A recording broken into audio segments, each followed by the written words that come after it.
I'm not gonna lie. I don't watch that much Intervention. I have no idea. I just know that. Oh, she's been on the fucking show forever. She's like one of the, I think, original interventionists. Well, I'll back tell before, you what. like when people thought that actually worked as a strategy to get people off drugs.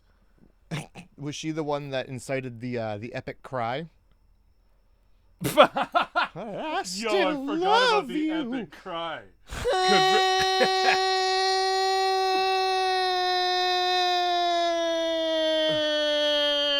Ship's coming in. Anybody who doesn't, because that's a very old meme. Anybody too young to know what that is, just go ahead and look up Intervention Epic Cry. Oh yeah, or auto tune epic cry. Just Fucking epic. Just see the original and then watch the auto tune because it's magic. I feel like Tay-Zonday did the auto-tune version. I wouldn't be surprised if it was one of those silly YouTubers with their silly gimmicks. You know, There hasn't been a good thing in a expose long video. time. Oh yeah, well that too. There hasn't been an expose video on Tay-Zonday. I assume he's keeping his head down and being responsible. He absolutely is. He's not sliding into the DMs of 14-year-olds. He like has no 90% reason of to. YouTube. Nah, he's a gentleman. He must be. Well, with a voice like that, you better be doing like car commercials. I think he just gets to live because he did Chocolate Rain and Yeah. and then it's just like cha-ching cha-ching. Is it though? Yeah, it has to be. It has to be. Otherwise, there's no justice in this world, and That's God is right. dead. That's right. Then racism is alive and well. I mean, that part I think is true still. Chocolate Yeah. Rain. Some stay dry and others feel the pain, you know? Yes. Not me though. On the plane. I'm both dry and painless. Ah! Well, It's hot, man. Yeah. Jeez Louise. well, welcome back to Grindhouse Sweaty Club. Yeah, we're changing the name for the summer here. Welcome to Heat Stroke in the Attic. Yep. The old classic. I am going to be dehydrated by the end of this. Oh yeah, and we're drinking coffees, which I mean, it's got water in it. There's ice. That counts. Okay. So You I'll know? dehydrate myself to the end, and then I get that magic ice. You do. All right. And then it rehydrates you, and then you break even. So, fucking, I hope you weren't dehydrated before. I kind of was. Well, you still will be. This will be coffee number 3. That's a lot. Yeah. Well, I had to have a lot of coffees this morning. I had to have one very strong one. We got this Neapolitan flavor. What? It's very interesting. How? On internet. There's vanilla, Internet. chocolate, and strawberry flavor all in there? The most noticeable one is definitely the strawberry. But Bizarre. it sort of tastes like, you know, if you like when you get those fucking chocolate covered fruits in a bag I don't know if from like Picard's. I don't know if I know this. Well, you can This anyway. I can't remember the sounds- name of the brand, but I had ones that were blueberry recently, and this coffee tastes very similar. Okay, well, I'm gonna pretend like you're not making that up. And, I'll send you a picture of the fucking giant fucking bag that I think is 2 kilograms of this shit. Good. I'll be waiting. I'll be waiting right here with And my regular flavors. We learned from our mistakes in my apartment because the last time we did this, it didn't come ground. And I do not have a grinder. Not for coffee anyway. I guess I could put it in the blender, but that would just Shame. piss me right off. So I just have Yeah. coffee beans chilling that are never going to get used probably. Do you want to borrow my grinder? I mean, I'm good now. All right. I got 4 bags that are 2 kilograms each of ground coffee. I made sure to check. All right. Well, I've got a grinder because I buy my coffee already ground, but you know, it never hurts to have. No, I learned that for sure. Yeah. I should probably purchase one. Well, now you know. I do have that Ninja like magic bullet type dealie, but I don't think it can handle coffee beans. It can. Oh yeah? Yeah. Okay, I might be in the clear then. That's basically what I use. Then I just have to fucking find it. Best of luck. Mm-hmm. Anyway, welcome to Grindhouse Movie Club. Sup? Grindhouse Sweaty Club. Yeah. I'll apologize in advance if you Grindhouse Moisture Club. you might be able to hear the air conditioner, or you might. I mean, that thing's been on for many, many episodes. Oh yeah, no. I hope it blends right into the ambience. What I will apologize for is you may hear the Festival of the Sun happening downtown right now, which Yeah, is made it- just bongo music all day. Made it real easy to park in front of your place. Not at all. I feel like calling it bongo music is a little racist. I'm sorry. I'm. There are bongos involved. I don't. in order for it to be racist, you would have to name a race. You just named a festival and the instrument involved in it. Yeah, but I feel like it's not at all. It's probably like a different instrument, and I'm just calling it bongos because I'm so simple. It's probably bongos. Listen, the kinds of people who go to that are the kinds of people who do enjoy a good bongo. Just gonna leave it there. Oh, anyway, if you hear any fucking island beats, They'd better have a fucking fire hose set up out there today. For people dying. Oh, okay. Was that like a riot or? No, for the heat-related deaths that are probably gonna occur. Oh, for I sure. mean, I don't have my weather app anymore because new phone, but yeah, 30 degrees. And let me tell you, that's Celsius, and it's humid. And if you don't know the difference between Celsius and Fahrenheit, welcome to the club. Yeah, it's It is 30. It's 30. I just confirmed on mine. Mostly sunny here in the glorious southern Ontario. I believe it goes. You take the Celsius, you multiply it by 1.8, and you add 32.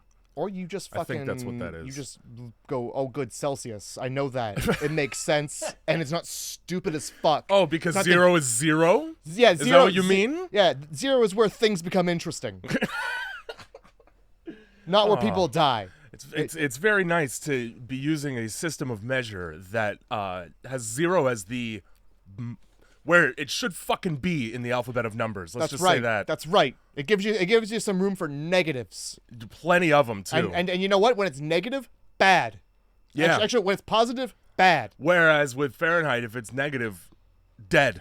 If we're with Fahrenheit, pull out the calculator. Now we gotta divide by 0.15.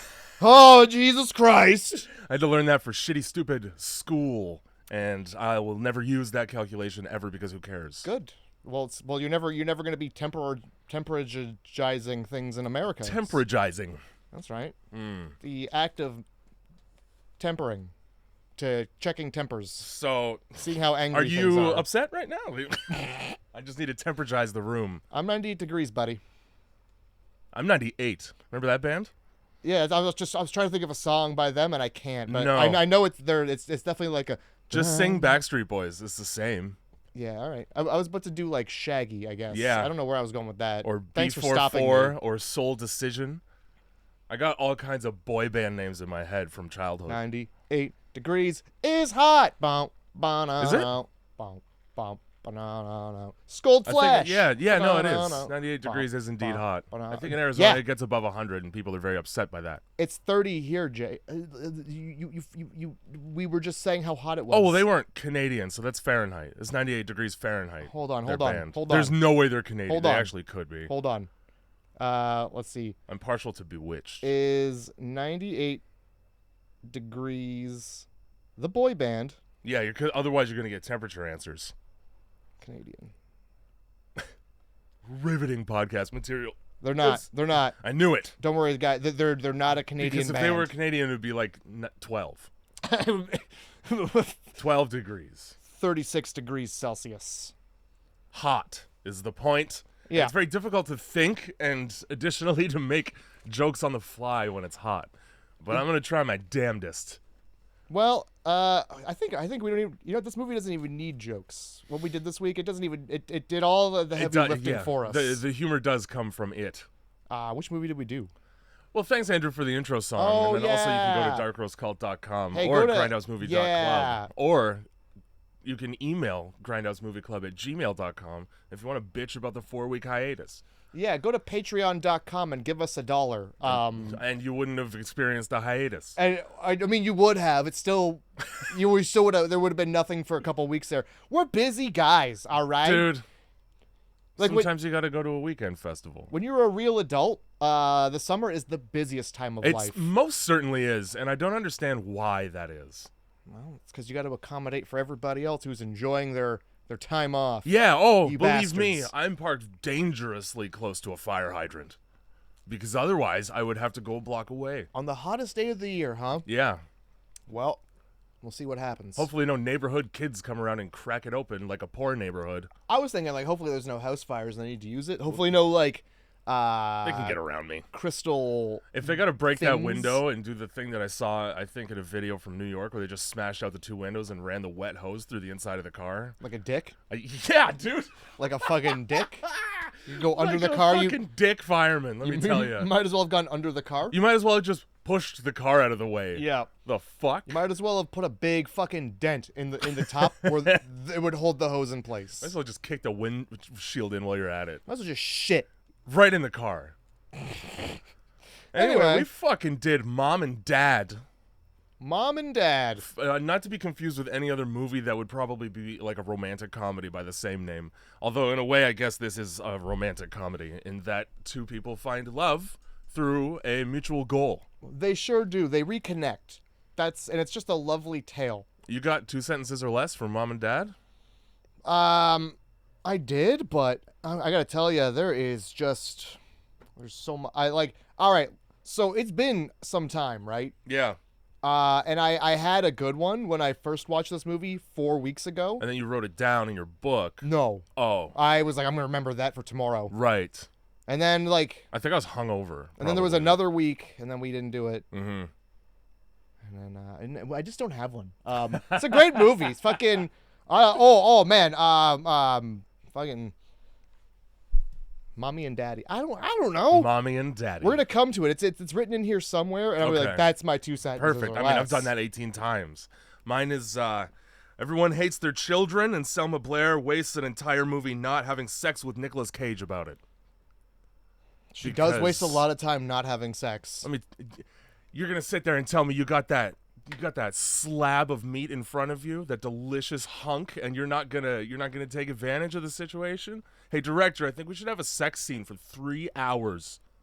I'm confused. Who do you want to fuck here, Well, Nicolas Cage. Okay. Because he's fantastic. I see. He might. I see. Maybe he deposits some of his talent inside of me. That's a semen joke. Oh yeah. No, I get it. I want the fruits of his labors. Now I'm worried that they are both of the age where what comes out of them. Dust.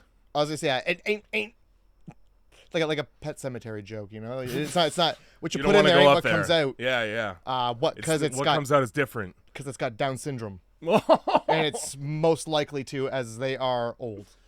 Selma Blair looks So- great for her age. Yeah, I will yeah. say that. She doesn't look like she would produce a Simpleton. That's for sure. No. And if she did, she'd probably kill it. Oh my God. As is the theme of this film. Quick breakdown of the plot summary here is a fucking television static signal gets sent out to an entire country of people, and it makes them kill their kids. Yeah, and if It's great. and if you didn't catch that it was television static, I don't know what's wrong with you. Whoa, it was all over the screen. It was in places in the- that shouldn't have even been. Yeah, yes. Places that's right. that aren't. That doesn't make sense because they're not connected to anything that would produce a signal. That's right. They're not even like monitors in that sense. Nope. They display. It's a display. Yeah, they're not open. Yeah, they're not open circuit. Well, anyway, and if you don't catch it, watch it again. They beat you over the head with it. It's in the background of shots. It's in the foreground. It's gonna hit you in the subconscious and in the conscious. It's the loudest part of some of the parts. That's true. It's also the closest up. Jeez. First of all, any movie that starts with a woman leaving a child on train tracks just walking away leisurely gets an automatic 8 from me, so we can only go up from there. I wrote the cut is tasteful. Yeah, in the way that you don't get to see a child explode. Yeah, very very tasteful. There's a couple times in this movie where they don't cut away from the action fully, but it is implied instead of just fucking overtly shown, yeah, and which is fine. you know what? Yeah, sometimes you don't need to see an Oriental woman beat her child to death. With a meat tenderizer? Yeah. I mean, we have cooties for that. So if you want to watch kids get pounded in the face with a baseball bat, just watch Cooties. Does that happen in what the fuck is Cooties? I thought Cooties Yo. was like Critters or No, Gremlins. it's an Elijah Wood Rainn Wilson movie where What? Yes, Those two get together? they're teachers, and a zombie virus outbreak occurs that only affects children. So it's basically an hour and a half of them and a couple other people beating the fuck out of kids. Oh man. It's great. What's that? Oh, there's another really good Rainn Wilson movie that nobody knows about. And it's the one where he's like a superhero, and his superpower is It's just called Super. oh, good, because he just goes around beating people's heads in with a wrench for no reason. Because they were rude, like Oh, a yeah. line cutter. Yeah, don't cut in line. Thump. Tagline is "Shut up, crime," which is great. Yep, Because crime, it does need to shut up sometimes. it does. It does. It could really use a good shutting up. It could zip its lip. Zip its lip forever. Anyway, Yeah. So good opening scene, you know. And yeah, just directly into good opening credits, which are very Tarantino-esque. Like, I was just fucking picturing Kill Bill this whole time. oh yeah, at one point I think they're like, and the music is done by Mr. Bill. I'm like, oh, Yeah. fuck. Kill? I thought they had taken care of him, and then I was like, oh, SNL Mr. Bill. Yeah, I had think- that thought too. Like, this is just something else. Yeah, who's Mr. Bill, everyone? Come at us with some answers. Grindhousemovieclub at Yeah. gmail.com. It's like Dr. Ozio. Is that his name? I know, the guy that made Rubber. The psychic tire. Oh, explodes people's heads. That's quite the film too that I did not sit through. So that is a French musician, and I think Mr. Bill must be similar to that. All right, Must hey. have just been like a musician they tapped who insists that everyone on Earth refer to him as Mr. Bill. Don't you dare use my first name. Mr. Last Name is my father. Well, either way, Mr. Bill really fucking did it this time. Yeah, he did. He made some choices that were very intelligent and fun for me. Yep, I'm really happy that they chose Mr. Bill and, you know, not, I don't know, another guy. I don't know guys. All right? So we're hitting like all the parts of movies that are hilarious right out of the gate, or that at least indicate, you know, like exactly what you're getting into, because cut right to slutty daughter immediately. And let me tell you, Oh, yeah. this daughter is a slut. And I do not appreciate how uncomfortably sexually suggestive the phone conversation that she's having with her black boyfriend is, because they're both teenagers in high school. Ayo. And let me tell you, one of them is much closer to graduating than the other. And that's the problem. That's the only problem that is the anybody problem. has, okay? It has nothing to do with the fact that I'm dating this man in order to anger my racist relatives in this all-white family we own. Yeah, don't you dare look past any silences or pauses in the middle of sentences. It is 100% because he's maybe a year older than her. God forbid you from believing for one single second that this movie implies that Nicolas Cage doesn't like who his daughter's dating because of the color of his skin. Or anybody who's different from him whatsoever, because he treats everybody very respectfully, both on top of and under his breath. That's 100% true. There's no question around it. Mm-hmm. And yeah, this daughter, they're planning a fuck meet. Yeah, they are. They're trying to, yeah. Oh, are your parents going to be home? No. Oh yeah, I also have to get away from them. You know how creative I can be. What the fuck does that mean at age 16, ma'am? Spreading the ass open and Yeah. just like putting the wiener in the ass cheeks like a hot dog bun. Right? That's pretty creative. Who the fuck does that? Yeah, that's creative. That's what passes for creativity in high school. What's creative sex in high school? Lasting longer than 10 seconds? Well, I mean, like it's like soaking, you know? Yeah, it's like you gotta get around the loophole. Yeah, and then somebody else jumps. 'Cause this is definitely a Catholic school we're about to go to for Catholics. Yeah, and you know that it is not really the town that sees a lot of culture, because his Damon is his name, and Damon. Carly is the daughter's name. Okay, I wrote boyfriend, daughter, and son. Everybody gets a very general name because I forgot. Damon rides his bike everywhere because, as in traditional black familial fashion, his parents are either gone or pieces of shit. Ayo. And almost everyone in this town looks at him as if to say, uh-oh. Not in my neighborhood. And they clutch their children by the arm like pearls. Not in any neighborhood. Never, period. Just not around me. The true racism we save for the Asian housekeeper, who we promptly mistake for being Vietnamese. Oh boy! Oh my God! And like this, you can tell from her frustration. It's not the first time. No. She's sick of telling him, "I'm Chinese." How about this phone call? How it ends with the brother just being like, "Hey, mom says to get your ass out of bed. Here's my fucking underwear, Here's right my in your face." filthy underwear, and then she gets mad and chases him out, but she leaves the underwear on his bed. I wouldn't want to keep that. Nah, that I would be I don't know, using it as a weapon, I guess. She throws the truck. She's like, "I'm gonna fucking kill you." She throws this little yellow truck, and it lands very nicely. It becomes a very important set piece. Where Sure it is. does.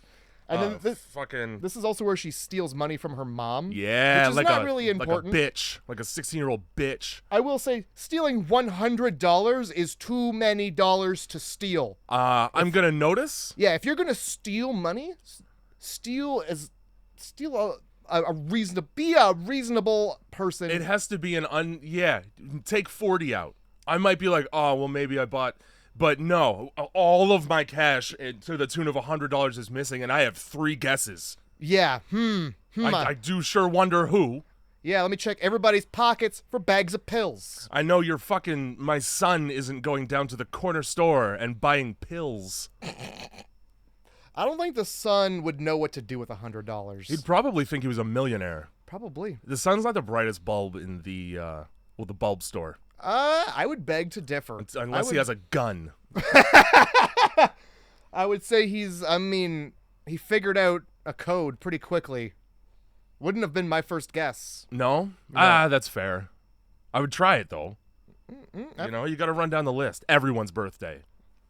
So, we get downstairs, and The greatest breakfast table interaction between a family and their indentured servant I've ever...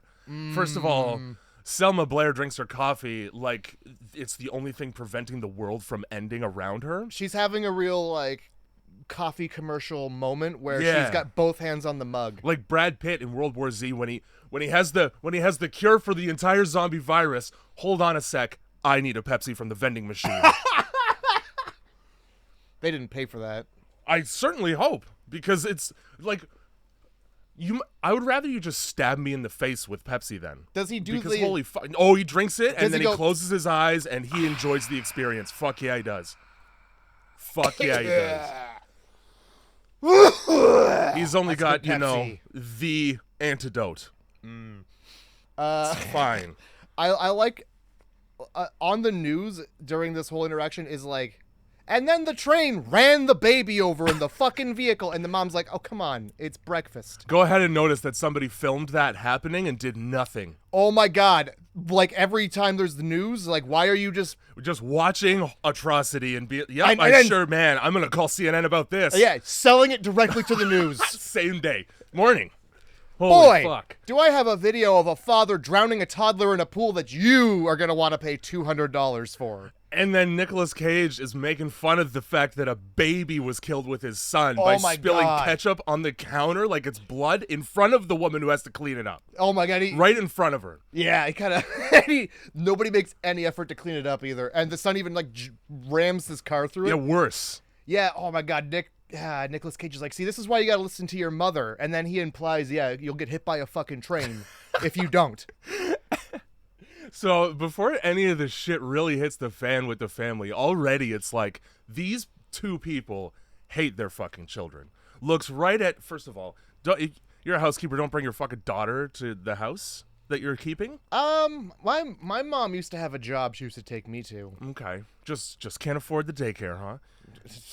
She's on maid wages in a personal household. I don't know what the size of their house, though. You can't afford to put that kid up somewhere. Pay the woman more. I don't think the maid from 2.5 Men ever brought her kid to work. She might have once or twice. He might have been an old guy too. He might have been like a stoner, I think. But you never see Men. Wow. Not a fan. Oh, you just don't like to laugh and have a good time. Well, That's yeah, cool. It falls in the same category as like Malcolm in the Middle for me. I don't give a shit about a family with kids. You should watch Malcolm. It's good. Does anybody swear?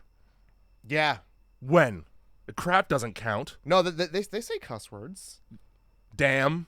It came on at 7:30. There was cuss words. Well, I need to hear children say fuck if I'm gonna watch them. All right. They definitely say they imply the word fuck. Is it during an episode about language? No. I think it's literally just them like saying words. Like it's a all right, good all show. right. I mean, All right, everybody. I'm gonna give out Jay's personal phone number. I need you to call him. Tell him how good Malcolm is. Get him on Twitter. I don't care where you know where he is. You fucking go there and you send him Malcolm in the Middle clips. that I'll never see because I haven't Flood. used Twitter in months. Flood dude. flood everywhere his Instagram. Also, it's X now. Okay, so I don't care. Do you think I respect Doodlehead there? He looks like he's wearing a barrel under his clothes. Doodlehead, dude. Fucking built like Popeye while he's eating the spinach. Yep. Like mid spinach. Yeah, swallow. Fuck. Anyway, so My point anyway, though, is yeah. that this family is fucking broken. Oh yeah, they are. They hate their children. They hate the station in their life that has led them to every decision that they've made that's led them to this point. Selma Blair hates her husband's car because he fucked girls in it. He sure did. Like And a lot of them. Accordingly, apparently had a fucking a 90% success ratio oh yeah, that he disrespectfully refers to as a kill ratio. he sure Hey, does. Nick, these are women, not Call of Duty. Damn.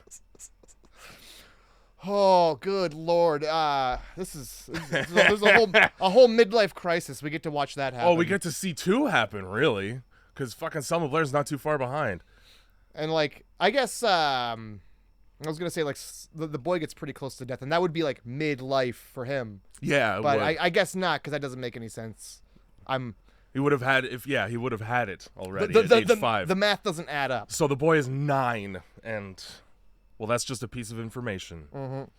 So I don't know what kind of fucking this rich family has this tiny little DVD player, this portable DVD player that has a television signal. I don't fucking get it. So this movie is from 2017. I think it's like the 2017 equivalent of a tablet.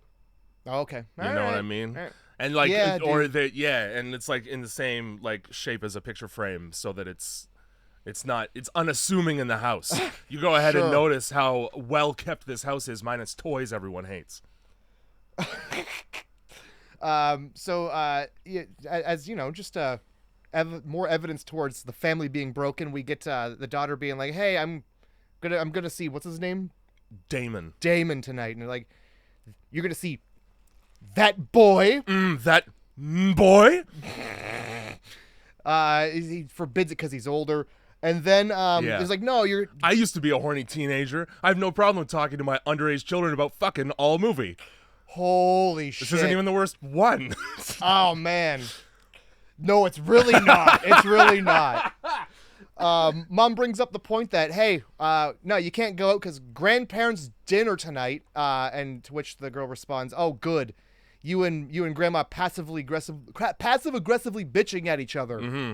And then Gramps sharing us Vietnamese war stories about killing Charlie at the Kong line. No offense, Chinese person who wasn't involved at all. I don't even want to do the voice. Say, You can't do it. I'm Chinese, and the Chinese is not Charlie. Oh, fuck. Just for the 10th time. Oh, man. I mean, I wouldn't be talking about gutting Asian people in front of any kind of Asian person. Nah, yeah. Specifically when you went over there to gut them, you know? Holy shit. Right in front of her daughter, too. Yeah. I'm a Chinese. Great role models, these two. And then stares, the housekeeper's daughter right in the face and goes, "Never have kids." Oops. Holy fuck. Oh, and this is just like the first 5 minutes of the Yeah, film. dude. And, okay, the thing to note is that watch Jason Statham in Crank, and you'll get an idea of the kind of, like, the screenwriting and screen direction of this movie because the producers are the same. And they brought the same fucking energy to They that. sure did. And also Ghost Rider, but I haven't seen it, so I can't attest to its quality. The Oh second my one. God. The second one. Oh, okay. I haven't seen that one either. Oh, man. Ghost Rider's so good. Is it? Nick Cage is in it. I mean, yeah, I heard it was real bad. I mean, I'll enjoy it for the Nick Cage, obviously, as I do anything else. By default, that's good. Yeah, that's fair. That's fair. There's- I'd say that even about Drive Angry, and that's got shitty Amber Heard in it. I don't know anything about that, but it sounds like they really need to calm down before they get behind the wheel. That's where a lot of accidents Very happen. unsafe. Okay, road rage hurts us all. Fucking right. So yeah, she's Selma Blair's driving her daughter to school and being ignored in favor of Instagram scrolling, and we're gonna do so much with this money I just stole. So Selma Blair, in an attempt to connect with her daughter, forces her to stop using her phone so that she can berate her for the person she's becoming. Hey, can you stop using your phone for a sec? Because you're turning into a real fucking cunt, okay? I want to say horrible things to you and you're not paying attention. How dare? You know, regular mother-daughter stuff, I assume. I'm not a daughter, so ruined your sentimental... She's like, this is the only time we have together, just mother and daughter. Let me ruin it. Let me make you hate me. Yeah, that whole interaction. And then we get a weird interaction with the father-son where, what's his name, Joshua? Yeah. He's sneaking around, and then Nick just picks him up and, like... So, I'm of the belief that tickling should count as a form of abuse.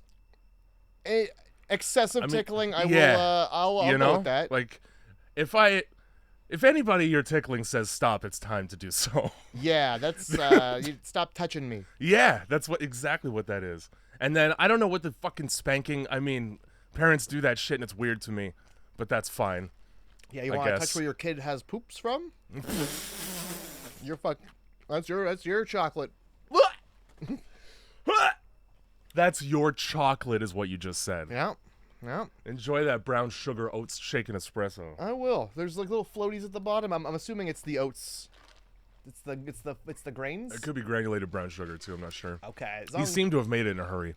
Well, I'll tell you what. As long as it's not the curds. So what's interesting about this is that, yeah, you got to self-stir it, because so many people complained. This is true at least at Tim Hortons, that they weren't allowed to stir it themselves. That now it's policy not to. So enjoy your unstirred drink because people bitched about it. About their dumb little luxury. But that's more work for me. Plus, the mixture together is what I want when I'm drinking it. I don't want layer after layer of different flavors like a fucking pound cake. Yeah, because one of those layers is cream. And then... mother's milk. And one of them is espresso, and it's like, okay, I enjoy espresso as much as the next guy. A mouthful of bitterant is a different story. Sometimes it just tastes like WD-40. Sometimes you gotta chug past that to get to the cream. Also, your coffee should never be tasting like a lubricant. Unless it's lubricating my ability to interact with people positively. It's lubricating the guts. Yeah. It makes the poop come out. Well, I mean... And it makes the poop rush out in a hurry. Rush out. Like there's a fire sale. So, housekeeper sticks around just long enough to make sure to clean up and tell Nicolas Cage that she'll put dinner in the fridge, to which he kindly responds, fuck you. Just far enough to not hear. I don't understand the hostility toward this woman. Yeah, she's not done anything. She's done her fucking job. Literally tenderizing meat for you. She's making dinner. For you. What's the problem? You're paying her to be here. Just tell her to leave. Are you upset you didn't get somebody further east? Yeesh. I need some of that. I need some of that Japanese style cleaning. The feng shui in here is all fucked up. You can't help with that at all. Actually, she's Chinese. You probably can. I'm not sure which comes from where. Chinese people come from China. Is that what you mean? No. Okay. Which one invented feng shui? I'm not a racist. I'm not going to pin anybody down on this. We're just going to... One of them, all right? So we get a weird thing where the son throws the soccer ball at Nick's head and it bounces off. And there's like a...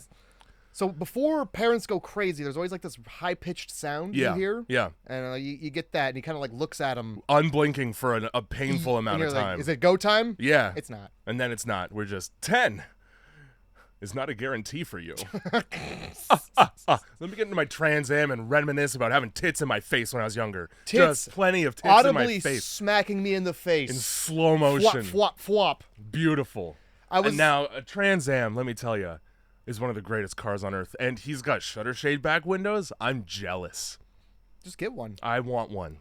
Just get one. Ugh, the maintenance. Just go get one. Go get one that doesn't need maintenance. Well, the money and the maintenance. The thing is, they're from the fucking 70s. They all need maintenance. Get a new one. New ones are gross. Get an old new one. They don't have the same cool shape. Get an old one and put new stuff in it. That's a lot of effort for me. I don't know how cars work. These are just things that people do. I'm not fucking Sam Hyde, all right? Oh yeah, I think Nick also kicks the yellow truck to the side. This is like this is where he puts it right in place for later. Yeah, perfectly. Where he's gonna step. So yeah, the tits and then, happen. yeah, so you can tell like already that Nick Cage's character is quite upset about the fact that he's no longer allowed to have tits in his face while he's doing burnouts in a parking lot. And as per the conversation between Carly and fucking Selma Blair, she's just resentful of the fact that her youth was wasted raising children. Because like, and I mean, figure it out. You've had 16 years to find something productive and fulfilling for yourself as your children age. You could have given them away too. You could have also, you could have just left them on a doorstep. At any point, like you're just like, I'm done with these. Take them away. I'm a danger to them. Ooh. That's why you never signed the birth certificate, just in case you're sick of it. Yeah, you give them the old I am Sam, you know. Yeah, some people refer to that as a male abortion. Ah, that's where a Down syndrome man has sex with a prostitute and she leaves the child with him. Pardon me? Have you never seen I Am Sam? No, I haven't, and now I'm quite glad I haven't. Just go over there and turn that volume right down. I would hate for people on this podcast to know how popular the Discord is. Yeah, that one Discord alert. The popularest Discord. For swapping shit pictures back and forth. I know what you guys do in there. I can't believe you. I Am Sam. It's Sean Penn, and he knocks up like a prostitute, I believe, a sex worker. Fuck yeah. I'm sorry. Yeah, well, he has sexual relations with a sex worker, and his nutty nuts take. I think they're trying to reclaim the word prostitute as like a positive. No. I just don't want to get yelled at. Yeah. All right, listen. I'm done with it. I'm done with it. What fucking words am I supposed to use? We all know what I'm talking about. Lady of the Night. And then fucking he really loves the Beatles. That's the whole movie. That's why it's Down syndrome involved. Nah, the whole movie is them like, give us back the kid. And he's like, no, I'm not doing that. Yeah. They're not a race of people, so you can't be a bigot. Yes, you can. I mean, in a racial way. Paul McCartney, still alive. It's unfortunate for all of us. Yeah. You should probably stop owning most music. Like on Earth, like he has the license to so much fucking music. Well, that's how you don't have to do anything with your life. Did I ever tell you the story about fucking Michael Jackson and Eminem? I don't think so. Okay. I think it was Just Lose It came out, and the music video for it had the Michael Jackson impersonator who loses his nose while he's dancing. And one of Michael Jackson's friends showed him the video and was like, this is kind of fucked up, and he's like, no, that's okay. And then he called up, I think it was Warner Music Group, and bought Eminem's catalog. So now anytime an Eminem song plays, Michael Jackson used to get money. All right. Now, if that isn't the biggest dick flex on the face of the planet, what you did, mine now. Yep. Thanks. See you later. Thanks. You mentioned me? Man, I bet you wish you didn't do that now, huh? Yeah. It's weird how I just reached into my pocket and bought your career. Oopsies. Yeah. Oh, dude. Let me get my folding money out here. My walking just around. Just the clip. Yeah. My dividends. My margins. Holy shit. It's fantastic to me. So, we got this young Nicolas Cage. They did a really good job casting somebody who looked like Nicolas Cage in like Raising Arizona. They did. Yeah, they at least got the hair down pretty perfectly. Yeah, I was just like, that taper to his face shape. Yeah, man. Good casting. Pretty good. I'm glad they didn't just try to de-age him with makeup. Yeah, just like put a wig on him. What a dumb waste that would have been. Just put the titties in his face so we don't see, you know? Just shoot him from the back, like every bad movie with a stunt double, and you can tell it's a wig. But yeah, and then we just cut right back to Nicolas Cage eating a granola bar. That's been in the car open. Yeah, at least overnight. Oh yeah, you know that's his breakfast for like the week. You know, yeah, I take a bite. I remember the titties. I take a bite. It's probably got Vicodin in it. He just hides. He just like crushes up pills. No, it's the powder. It's the chocolate dust. If there's anybody who needs a Vicodin, it's fucking Nicolas Cage. He also starts, because even starting the ignition for his car is like he puts his whole body into that. He's like a fucking car start, yeah? You like that? God, he puts everything into everything he does. Yeah, and that's why we love him. Yep. God amongst men. Enter Riley, Carly's friend, listening to N-word music despite being the whitest high school girl I've seen since I was literally in high school. I don't know if it was like Ghost Man or some shit, but let me tell you, it doesn't matter. It was vulgar. N-word music. It was. I mean, I wrote rap music myself. Some rap music does not employ the use of the N-word. This one does more than most words. I heard the word pussy in there. Yeah, that once. How many times did you hear the other word? Well, I'll tell you what. That wasn't a Will Smith rap. No, it wasn't. Will Smith would never. No, and he should stop. Will Smith, if you're listening, don't. You can't go back. You can't be Fresh Prince anymore. You're 80. He might buy your library. Right, just be sad about your ex-wife's alopecia quietly at home and take care of your entitled Nepo kids. Hey. Remember when Jaden Smith went on his fucking... He was in Pursuit of Happiness, right? And then he started the music crew thing. And then he became what he thought was the biggest deal on earth. And then Will Smith would have him on like Oprah with him and shit. And he'd be like, technically zero's not a number. And like shit. Just the most philosophically nothing shit. I think he tweeted a lot of that baloney. Yes, in all caps like an asshole. And then his sister did Whip My Hair Back and Forth. Yeah. And that was way better than fucking anything Well, he's it was ever written done. by a team of people designed to make it sound good. And boy, oh boy, did that team of people come together to really fucking make a banger. Yeah, that promptly disappeared after like 5 years. Hey. Who says that anymore? Sings that song? If TikTok was around, it would still be playing right now. Listen, I'll say that. I'm gonna bring it back. All right. Okay, you're gonna whip your hair back and forth. Not anymore. I'm too old. That shit hurts. I will break my neck. Yeah. The other day there were fireworks, and I like got startled, and I looked too hard at the firework in the direction of the firework, and it hurt my neck still. Dude, like 2 weeks ago,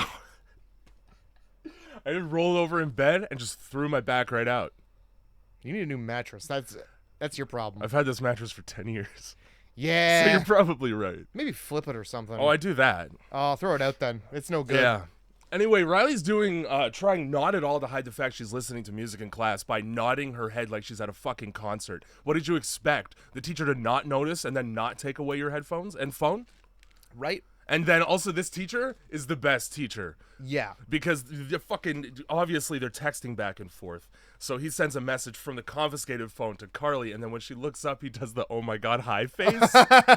Yeah. That was so good for me. I bet a lot of students would hate this teacher, but a lot of them would like him because he's not getting them in trouble. Anyway. And then, I think it's inappropriately an overstep to confiscate phones at this point because emergencies exist. Yep. So I'm not sure teachers are allowed to do that anymore. I feel like some schools have you put them in like one of those Verde bags. I have seen that, or like locker policy or something. Yeah. But which, I mean, still doesn't help because if there's a school shooter, you're not going to run to your locker first. No, because then you got to fumble with the combination. That's already hard, let alone when you're stressed. And I'll give you a tip. That's where the shooter is, by the lockers. Right in the hallway? Yeah. You know school? Haven't you heard the Mumford & Sons song about it? Is that the one where it's like, oh, the kids? Yeah. Wow. It's about a school shooting. It sure is, guys. How's that for everyone on Earth? That jaunty little tune. You're a Mumford. I didn't know it was by Mumford & Sons. That's what surprise me. Yeah. Coming up Family next, Guy joke? Family Guy joke is like, you're a Mumford. Yeah. Don't go upstairs and write the same song 14 times and don't come down unless you're dressed like you're from the 1700s. Oh, fuck. What a good show. Anybody who doesn't like it, it's wrong. It's true. It's 100% accurate. There's during this lesson, well, we talk about planned obsolescence a little bit. We sure do. Which, yeah, man. And we also cut back and forth between the housekeeper having a 1,000-yard stare and pounding off the meat. Yep, pounding off. That was a choice of words in that order. Am I not using that phrase correctly? Pounding off the meat. right in front of 2 children. She's got a meat tenderizer, and she's looking after the young brother while the parents are at work, and her own daughter while she's pounding off the meat Now in the kitchen. Josh is running through, I don't know what, he's pretending to be an aircraft pilot or something, but so he's running in a circle, so we follow him. And as the camera follows him back through the kitchen, you get to see in the background the television turn to static. Eventually, anyway, she bashes the shit out of her daughter right in front of that child. Oh, yeah. Oh, That's something you probably can't unsee. She caves that little skull in. I'm making fucked up shit happen. And, like, you should have done it outside, because that's the mess that you have to clean up, as per your job. As we do see later, she gets very pissed. She has to clean it. She gets very pissed in Chinese. She also gets really pissed that she's told to leave before the job was done. Yeah, well, like, if I don't clean it, you don't clean it. Who's going to clean it? They're very dedicated to their work. Well, yeah. Back home, you'd lose a hand for leaving early. Oh my god! And so, like, during this clubbing, right before the clubbing happens, there's like a flashback where the son finds a dead animal and puts it in his dad's car and feeds it Cheerios. Let's unpack Fruit Loops. Oh, fuck right. Let's unpack what this child did and why I called him a dimwit earlier. a ding-a-ling. He's playing across the street from carrion actively being eaten by crows and goes, I bet that's still alive. I'll save it. Get me a shoebox. Where am I going to put it? In my dad's favorite thing on earth, more than me even. Certainly not out of its misery. That's already happened. Oh, no, it hasn't. How often do you fucking see crows eating a live thing? I don't know, but when it's in the backseat, you can hear it going, Can you? Because I was pretty sure that was just Nicolas Cage screaming angrily about the fact there was a dead thing in his car. No, it's like when he opens it up to put the Fruit Loops in there, it's like, oh shit. All right, well, it was certainly dying. Yeah, whatever the fuck it was, yeah, it's not having a good day. So yeah, and then we get the child hiding under the bed while Nicolas Cage screams about how his car smells like dead things. Yep. And then we get the least subtle Pilates instructor ever in Selma Blair's workout fucking whatever you would call that. She's mad that he's looking down Main Street and it's not her Main Street. Yeah, and the chick That's what I gather. The chick who is having her Main Street looked down. Sorry, leered at, which is a felony crime. Like a gorilla Holy looking through the glass window at a zoo at somebody's baby, you know? Counting the molecular moisture in between those legs. Oh my god. He Holy sees the fuck. future. He's peering into it. She keeps rolling her eyes. I think she's over it. But I mean, you're choosing positions that are gonna put a vagina in your face from the back. That's right. And then you're gonna stand at the back, bro? How are you not fired? What if he did all the positions that like made you fart? He wasn't even. First of all, that one probably is one. Like, all right, guys, get into farting dog. I don't like this. I want to smell your insides, dude. It's like hot yoga in there. You probably wouldn't even have to smell deep. Nah, yeah. You can smell everyone in that room. Fuck, I smelled so deep I like popped my ear. Nice. What is what you want? I changed the pressure in the room. Oh my god. Anyway, so yeah, I don't know if he's a pervert or if he's just like a dog who can't help himself, which is also a pervert. So a pervert. A fucking pervert. The definition of a pervert. Anyway, Riley's Carly's best friend, and now Selma Blair and Riley's mom are also best friends. And this conversation over what appears to be either a Starbucks or a bubble tea is just more of, man, I sure do fucking hate my daughter. And her not dropping tits. I'm sick of my daughter's fucking throwing her perky tits in my face all day at home. Now she's 16, so we won't say too much more, but they do say quite a bit more. Man, I'm jealous of how fucking smoking hot my daughter is.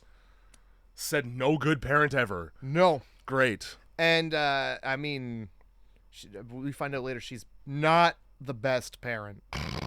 Spoiler alert, guys. No. She's not the best margarita morning mom. No. No, she's not. Nah, she doesn't, after her fucking Pilates lesson. I go home to get day drunk, take out pictures of my family in the clothes that no longer fit, and cry on the edge of the bed. And for some reason have a length of rope. Nah, rope is for fucking. What other rope do you keep in the bedroom like that? It's a fucking rope. Somebody wants to be reminded of the decision they keep not making every day. Somebody who likes to be choked. Which is suicide. A little more than, lightly. I wasn't gonna say it, but then you said it. Yeah, I did. Or like maybe it could just be like around the wrist. It could be like an around the. It's an around. Either way, it's around the child's throat. Rope. Somebody enjoys being bound in this house, and it's mom because where's dad? Where indeed is dad? Where's that Pilates instructor? She's definitely looking down at like a picture of her and her husband, and she's weeping. Yeah. Either way, we'll come back to that. Yeah, we will. We're not there yet. We're too busy talking shit about how our daughter steals from us all the time. Yeah. But you just know that. Selma Blair's daughter couldn't possibly. No, there's no way. No, this there's no way. Bitch daughter would ever go into my wallet. I only thought I had $100 and now I don't. And one person is absent. The other one's at their job. And the other one's a child. Who has no need for money. I guess this is what I get for leaving my wallet out in the open just on your bed in your bedroom while you're showering? Just like a gape. Regular parent person? Reasonable expectation of privacy? A gape and flush with cash. The name of my porn would be... Mine's just a gape and I could use a little more. A gape and flush. That's it. So we get talking about planned obsolescence, which is like tee-hee-hee, a little tongue-in-cheek joke about technology and how everything is designed to die. Great. Yep. Damon at his fucking PSATs, we forgot to mention, Damon is so close to graduation that he's taking his finals today, while his girlfriend's just in regular young people's school. Yeah. Also, they cast Damon to look like he had a couple of years of difficult time graduating. Okay, he looks like he's fucking 28. So what you're saying is that he's had a couple victory laps. Seems that way, so that he could scope out the talent still. Couple credits he was missing. A few times. Like a couple cred tits. Couldn't quite you wanted get to see more a of. grasp on math. I don't know. What's a PSAT? Is that just a pre-SAT? I think it's. Is that STEM? Well, it's what you say when you want your cat to come. Psat. Okay. I don't know if that would work. It actually might. I think it would. Although my cats will just... All I have to do is make eye contact, dude. And it's me time. It's fucking... So, sweet. It's good cats to have, then. Yeah, no, they are. Mine, They annoy the hell out of you with love. Goober, hey! She's breathing. And that's all that matters. I don't think she even flinched. No. Well, I mean, she must be accustomed to me scream laughing at this point. So yeah, the PSATs, I think, doesn't he like look out the window and like all the moms and dads are they're so anxious to find out the results. Given the fact that likely 1/3 of these parents have a concealed carry license, the looks on their faces through this window would be enough to pull an alarm. I'd be pulling an alarm. I'd be going out to the professor and be like, listen, I don't know, are we in Aurora suddenly? Because something's about to happen. He breaks his pencil, and the teacher overseeing the PSATs makes a comment about how something like they look like fucking hungry dogs waiting for meat or something like that. Something like that. And it's like, how right you are, ma'am. Turns out, all they needed to know was that the door was unlocked. Yeah. None of them even tried. Which, yeah, you could have at any time, but no, we gotta wait for one to leave, and then we'll try it. And I think did we cut back? I think we cut back to like the teacher gets a phone call, starts sending kids to the office. Some police cars pull up. We don't really get an answer as to what's happening until maybe 2/3 of the way through the movie when they start talking about it on the news. And even then, it's speculation. Yeah. And to be honest, I prefer that. Because as this shit starts to really go down, you're kind of just forced to experience it, so you're a little bit more engaged than if you just had an answer.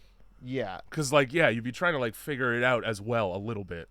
But two kids getting called to the office turns into an entire school evacuation. I like that each time the phone rings, we're misled into thinking that, it's going to be... one of those two. Yeah, it's gonna be the main character daughter because we just watched somebody murdered in her house. So whatever. That at some point while they're talking about whatever that was, planned obsolescence, the teacher hits them with a Bueller. Like, any of them are old enough to fucking understand that. Oh my god, dude. What's Bueller?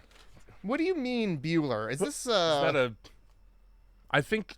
Are you mispronouncing something? Are you trying to say a racism? It's called a Bunsen burner, sir. It's called a ruler. Chapter whatever, fucking chapter 6. You guys are... Why are the books made of plastic? Did you notice that? No, but... they have, like, this fucking vinyl wrap on them. Maybe textbooks are just different. It's been a long time since I've been near a high school. That's fair. Yeah, mine was, like, printed out in the fucking office the day before I got it when I was in school. For fucking dumb plumbing. Oh, Like, okay. recently. Mine were always just, like, old books. Yeah. Old books. You love paying a tuition to get that quality as well. Thank you. Oh, you're updating the code book, right? So the rules that I need to follow to do my job are going to change. So do you have, like, a new code? Oh, no, we're just going to use the old one, and you're going to tell me to my face what's wrong now. Yeah, I'll remember that for my big important test. I'll tell you what, that's the way America does it. Fanshawe College. It's good enough for fucking America. It's good enough for everybody. See the fucking plumbing in America, dude. Not to talk about work like an asshole, but it's a lot of hoses instead of actual things. Good. A lot of fucking hoses under sinks. America's not doing so well. No. So yeah, the police roll up to the school, and then I think the boyfriend finishes his test and leaves, and as he leaves, so you get him texting Carly, so you get to see that, so it's like a distraction for your eye. But if you look in the back, you can see all the parents crank that door open and run in. Oh yeah, they're like, oh, that's all it was just closed, huh? Yeah. Oh, perfect. We can just open this, and then so they go down, so he fucks with his bike lock, and then when they come back up, they've just disappeared. If you didn't notice them enter. Yeah. It's a good shot. It is. There's a couple really good shots in this movie.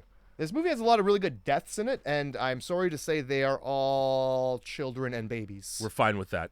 The an important thing is how to shoot for action. Like, sort of back to the fact that this was made by the same people who made Crank. Like, to make hits look convincing is kind of difficult when they're not real. And there's a bunch of examples. I'm gonna fucking name a shitload of them as we go here, where like action things happen that look like they hurt. You know? Yeah. Like Nicolas Cage falls over an end table. Damon falls downstairs and like slams the banister. That shit looked painful as fuck. He hits the banister and then he like decks his head off the edge of the couch. Yeah. Too. There's a specific fight that I'm gonna wait to bring up between him and Nicolas Cage that has one of the greatest things I've ever seen in it. So the daughter and her friend, was it Riley? Yeah. They're in the bathroom waiting for a dark lipstick lesbian to bring them pills. Who hates them, but it's a drug transaction, so that's fine. Also, bathrooms when you're in high school, apparently great place to vape.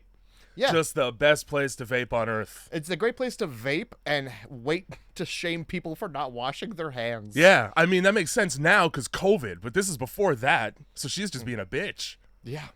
So they're standing there, and then a goth comes in and takes her $100. Here's 3 ecstasy pills. Yep. Pardon me? I'm pretty sure I ordered more. For $100, dude? There's 2 of us. We need at least 2 each. That's true. We're not splitting a pill like poor people. I have $100 here. 100. I have 100 mom dollars. I didn't even earn them. So that this fucking chick can go Mac and get more black makeup and no other color. Well, she knows what works. Whatever. So when they come out of the bathroom, everybody's like filing out panickedly. Oh my god. And a large girl bumps into Riley. Like a teacher. She's a fucking teacher. Is she? I didn't even clock that. To which Riley responds, "What the fuck, you ham beast?" Let me tell you, that's an underutilized phrase. Oh my god. Gotta work that one into the lexicon. I was not expecting to hear that in a film. No. That's something you hear on maybe the gutter of YouTube, you know? Earlier in the movie, fucking after Carly says the disrespectful Vietnamese thing, Selma Blair says #inappropriate, and she gets roasted by her own daughter for that. She sure does. And she deserves it. And then when Riley has to bring her phone back up, you can see one of the kids cough the word "owned" into his shoulder. Yeah, owned. That's a reference. Man. I'm not sure anybody who is that age would have any idea what that meant either. It's like Bueller. Yeah. Fucking phrases move too fast these days, man. I don't even know what shit is from like last week. Was it owned or was it pwned? It doesn't matter. Well, one's much worse. One really confused Rob Dyrdek. Yeah, that's true. He had no fucking idea what that was. That's true. He could not conceptually grasp the fact that a word from the internet could be misspelled by hitting the wrong key and then also become famous. Yeah. But you could still read it just fine with your fucking eyes, Rob. Your squinty, beady little eyes. There's a great clip on the internet somewhere. I don't know where it is. Yeah, it's not on MTV anymore. I'm trying to think. It is on MTV almost all the time, but it's MTV on demand. But it's also like, it was like a bonus clip that was on the website. Oh, I see. It's not in the actual episode. So I don't even know if it's on the website anymore. The actual episode, I believe, is season 2, episode 16. Season 2, episode 16 of Ridiculousness, not featuring anything TJ else. Lavin, a professional BMX biker, and, well, we're on it. We sure are. Because we used to be famous. We used to be really fun guys. That was also the biggest check I ever received from a company for clips. I'll tell you that right now. It was fat. I'm not even going to brag, but... Hey. Like, I wasn't making a lot of money, and that Well, was some money for me. It's called free money. Yeah. All you have to do is hurt yourself. All you got to do Perfect. is make sure you got a good video to sell to MTV. Yeah. And they'll take it. They probably still will take it. Well, they're still making ridiculousness. Yeah. So I think they'll take it. It's also in legacy mode, so it plays almost 24/7 on demand, which means Rob Dyrdek just gets to... he must just hear dollar signs on a constant basis in his head. I think he might. He just walks through life with a big smile because of that sound of a slot machine jackpotting out over and over again. Because he stood there and watched other people be funny. He fucking wakes up in the morning, flips on his TV, and sees the lineup for MTV2 is Ridiculousness, morning till night. Yep. And he goes, maybe I'll have a Lamborghini or two with my croissant. My golden croissant. My gold flaked croissant. I can't think of fancier things. My caviar made of gold. That's right. On my diamonds and ruby boat. I don't know how it doesn't sink. Flown in from Gay Perry. Flown in from fucking Jupiter with all this money. Matter of fact, I'm buying Jupiter. Who the fuck is watching Ridiculousness? Teens. Why? It's the same episodes over and over again. I think because it's on. I hate that. I think that really works for me too. Sure does, dude. It's how I watch a lot of things. Master Chef. Fucking Cops. Thank you, Roku TV. One of these, so they get outside, and, we could also talk about fucking Damon's piece of shit drunk father. We can, we can. We're almost there. But outside, somebody, one of the parents is trying to scale a fence, and the cops are dragging him away, or her. Nobody notices but Carly and Riley. Nobody at all. These parents are just super eager to get their kids out of class. They're trying to get home, you know? It's a hassle to have to drive them in the first place. They're about to surprise them all with a trip to Disneyland. Why aren't we doing school buses? Why aren't we? So, let's funnel all the kids into one area, and then we'll just have the parents right there. Yeah. You know, just on the other side of the fence.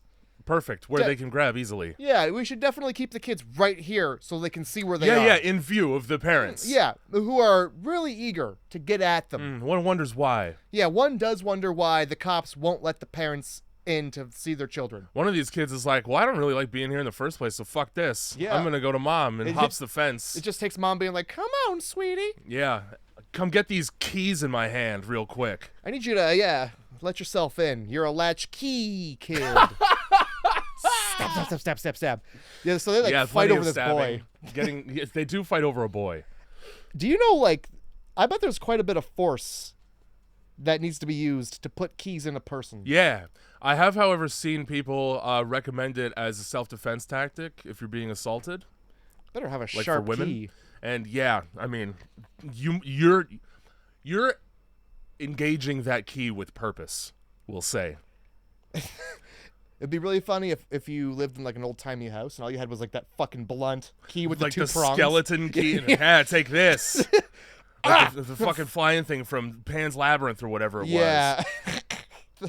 From Harry Potter, the Golden Snitch. Yeah, the room of keys. Yeah, 50 keys and one of them's bent, and they're like, "That's the fucking one right there, huh?" Ain't gonna watch that new show because I'm in my 30s. I might, and I am also in my 30s. I'm good. I might watch it. We'll see.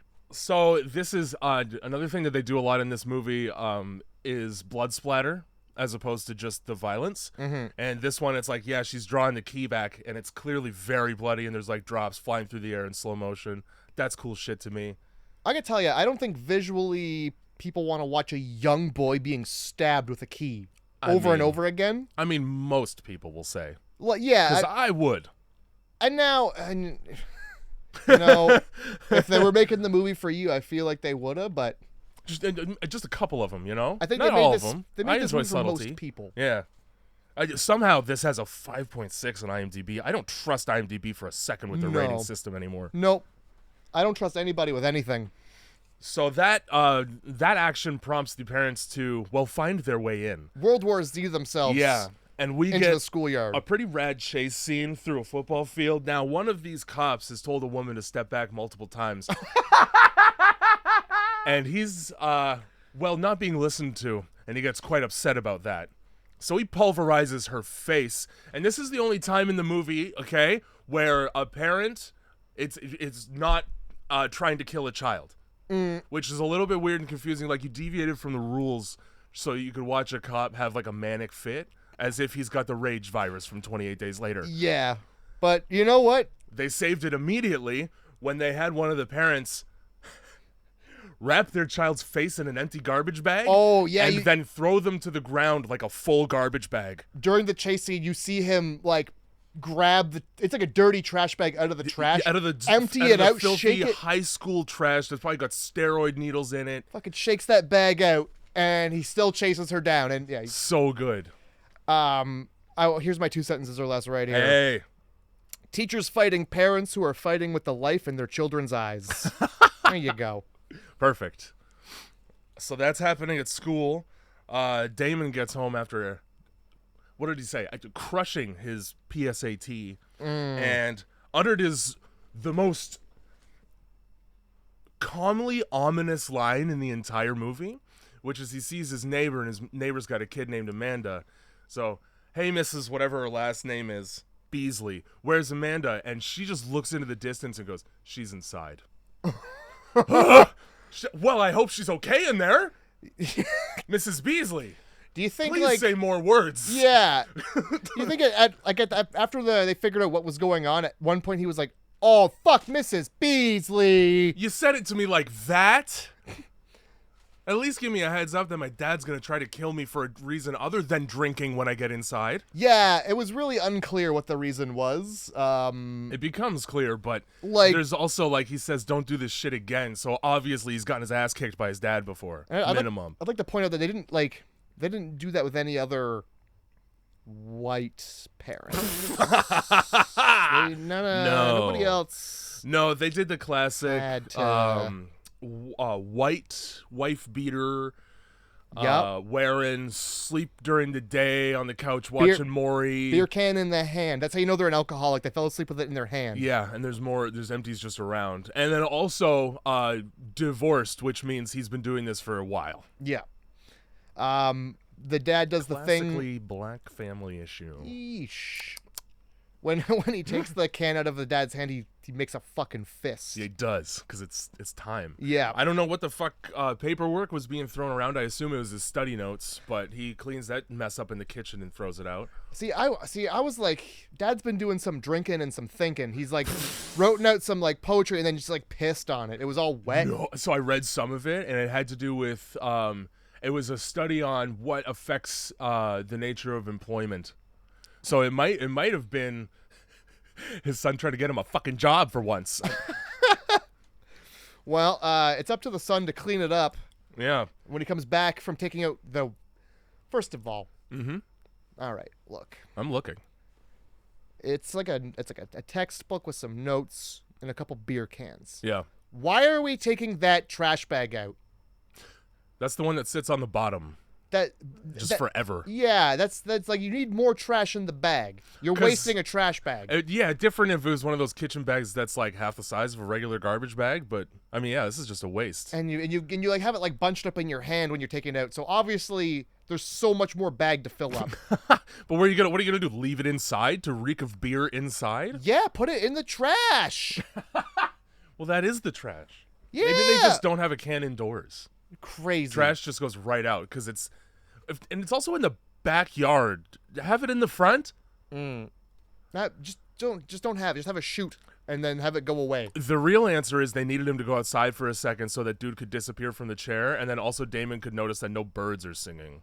Like, it's eerily quiet. Oh, I didn't pick up on that. Because he looks around in the air and stuff. Fair, yeah. Well, I mean, animals would know to get the fuck out of there. So when people break bottles in movies, it always perfectly forms a knife. Isn't that great? And I've seen multiple bottles be broken on heads, on tables. Very often, that ends with your hand changing forever. Yeah. You're definitely going to leave with a little pocket in your hand, I think. But this one just does a perfect job. Just does a perfect job of being a knife. And, like, he doesn't cut himself in the way I'm talking about, but he does indeed cut himself by tripping over a table and just shoving it in his own throat. There's a little boo-boo, a little whoopsie doodle. Because Damon like throws a table at him to get out of the way. And I mean, fine. He got cut. That makes sense. It's another example of blood splatter, which is like fully edited to sound really like good and gross. So I'm down. Yeah. So he goes to like jump over the table, and he's a big guy, so the table fucking breaks. And he falls throat first onto his little whoops, his little bottle knife. And so he's in the process of dying, but he still has the wherewithal to try and kill his son by stuffing his hand down his mouth. Like, what a horrible way to murder.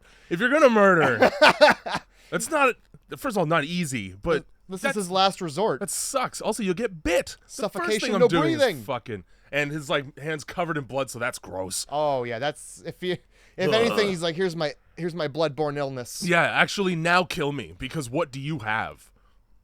When he comes back from taking out the trash, there's TV static on the TV. I wrote it in big letters because. So probably, he was drunk, pissed at his son beforehand, and then the static made it it real. It didn't fucking help. I'll tell you that. I thoroughly enjoyed that he was bleeding out, bottle in throat, and he's still like, come here, fucking get you. Give me your mouth now. Dad wants a kiss, a goodnight kiss. We get Selma Blair. You never kiss your dad. That's weird. Well, at that age. Yeah. So Selma Blair decides in the heat of her crisis to midlife, as per being told by her own daughter that she's got none.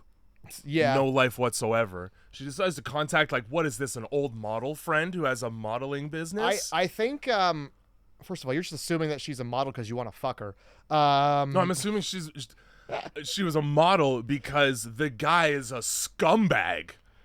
He just has hot secretaries around. The way that he talks about how she's aged out, dude. What is his business card? So I think it's a flashback. What we're seeing, she's looking through her purse. She's like, oh fuck, my daughter did take my money. Oh, so she tried this earlier. This business card, and I think it's like her old boss, and he's like, no, you can't just come back. It's different. Go take some classes. Yeah. Okay. And I thought it was happening in real time because then she also like is crying and she gets a phone call about her sister being pregnant. Yeah. Or giving birth. I think everybody gets a flashback in this movie. Okay. And yeah, it's true actually because Nick Cage with the pool table too. All right.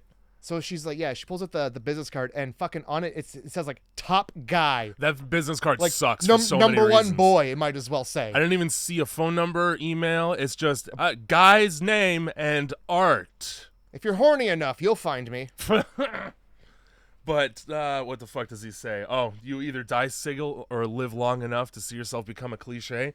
Hey man, fuck does that mean? Yeah, what does that mean? Because no, those aren't the only two options, man. I don't understand. Yeah. You're not living it. You're not doing it right. You can become like a half man, half crab. If you put your mind to it, you can do anything. Yeah. It says a couple surgeries away. Yeah, you don't have to be loved by anybody. You could be a monster. fucking, you know. You could be the Elephant Man. You could just be a guy. Just set yourself on fire and punch yourself in the face 8 times. Surprise. 8 times. That's all it takes. Exactly 8. No more, no less. If you do one more, oh dear God, help you. So Carly and Riley are home now, and they drove because Riley drove today. Yeah, and good. as they're driving, There's a police car that goes by, and she gets all worried about that they're skipping school. Look what you just saw. Yeah, a mother stabbed her boy to death with the thing that starts her vehicle, and it's definitely a car. It was definitely a car key because it was long. Yeah, I'm not sure the police are worried about your truancy. Yeah, I think they've got bigger fish to fry. And they're parents. So who keeps their pre-rolls in the drawer of their island kitchen? Mom who thinks that people aren't gonna look in the purple pill bottle. I'm sorry, you mean the weed container for weed? The absolutely a weed container for weed. The container whose shape and color 99% of the time is for weed? You know how my pills always come in a purple non-see-through pop lid container with a logo that says weed in here. It might as well have. Holy fuck. So steal one of those and then well, she goes over to the blender and she sees there's not much margarita left. And that, I guess, is a trigger for her to realize she might be in a bit of trouble. I like that. She does this own note. It's like, oh fuck, she's that drunk. All right. She walks over to the blender and she fucking, first of all, dips her face. She puts her whole hand in the blender. And you wanted some Final Destination ass shit to happen where she loses it. It was gonna happen. Yeah. So then she tastes it. Margarita. Oh, that tastes like I better go upstairs and make sure she's still breathing. She can. It's like she does like a tracking technique where it's like, how fresh is this? My mom's only rooms away. Tastes like. My mother lay here, drunk, on the floor. Fucking. She dragged herself this way in a weeping fashion. Fucking. I'm trying to come up with a fucking Dog the Bounty Hunter joke and I can't. Just. That guy had a. Dog the drunk mom hunter. I don't even know. He sure did like to say the N-word. Yeah. I saw him live once at Centennial Hall. I'm sorry. And he apologized, so it was all good. He's like, so we're good. Yeah, we're good now. Like, yeah, man, nux. I kind of looked around like, all white people. The people who care the least. You know what? Thanks for saying it. Thanks for saying it. Thanks for saying sorry. Yeah, thanks for saying sorry. Sorry. Yeah. Thanks for the apology, buddy. You said what we were all thinking. Which was sorry for saying the N-word. Oh, shit. So she goes upstairs and, yep, she sees what probably she's used to seeing around this time of day if she gets home from school early. which is, again, her mother sobbing over old pictures and clothing. Home from Zumba. Just right to the margarita. Yep. And fucking, hey, kiddo is, well, great. Oh, good. Kiddo fucking gets it. Oh, boy. Gets it right around her throat. So we're, so, all right, yeah. So first of all, Riley lights a joint on the gas stove. Crazy. Yeah. And then, while this is happening, what's the daughter's name again? Daughter? Yeah. Daughter is watching just like the news. Yes, to figure out what's going on. That's right. And then she's like, hey, you want a drink? She's like, no! No! She reflexively says yes. And then she goes, wait a second. Now's not the time. Oh, my God. So, yeah. Family of fucking alcoholics, this family. Riley disappears upstairs to go see her mom while the daughter just like watches the goddamn news. She flips on Dr. Oz, and Dr. Oz is like, you know when pigs just fucking eat their young. They crush their young to death. It's a lot like that. And then the fucking news anchor's like, wait, we're talking about children being murdered. And yeah, so just like pigs. Like little fucking piglets. Dr. Oz I'm literally Dr. Oz. Doesn't pull a single punch, that Dr. Oz. This is my TV show. I am Dr. Oz. Let's also make it expressly clear that this is indeed Dr. Oz, and he said that with his mouth. So anyway, yeah, that's what she's fucking watching. And then she hears a sound and goes upstairs to investigate, which, why would you do that? Yeah. Hey, Riley, where are you? Nowhere. No answer? Huh. I'm doing a peace sign with my hands, 2 fingers up. I'm out. I have more important things to do, like wonder where my child brother is. Yeah. Either way, too late to the party because Riley's already much dead. Oh yeah. Very dead, Riley. I love cause like.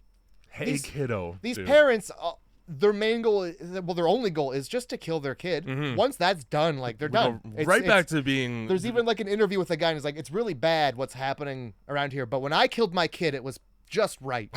Like Goldilocks, dude. Yeah, it was just the perfect thing for me to do. That person's kid is a little too fat. That person's kid is a little too skinny. My kid came out of my right. wife. So Fuck. yeah, so like she's actively with the sex rope throttling her child, and she goes limp, and it's just like a hey kiddo. So fucking casual, like I'm a gracious drunk host. You caught me with my pants down around my child's throat. And so, like any good child would, they fucking run and tell nobody. Well, they tell literally nobody what happened. You don't make a single phone call to any governing authority whose job it would be to deal with a situation like this. I think I'm going to keep it to myself and hope my black boyfriend shows up. They're really going to pin it on him, though. That's the problem. Listen, come over, but wait till the cops leave. I feel like if she would have called the cops, she would have like, oh, 911. It's a parent murdering their fucking child, we know. I'm sick of hearing it. Frankly, we're on top of what we can be on top of. We'll add you to the list. This is documentary about a giant brush fire in a place called Paradise in California. I think it's just called Fire in Paradise. Anyway, they're trying to evacuate the whole town. But, like, people are calling in because they're watching the fire get closer. And at a certain point, the dispatcher's like, yeah, it's about the fire, I bet, huh? Like, just sick of it. I know. As if they wouldn't. Right? Fuck.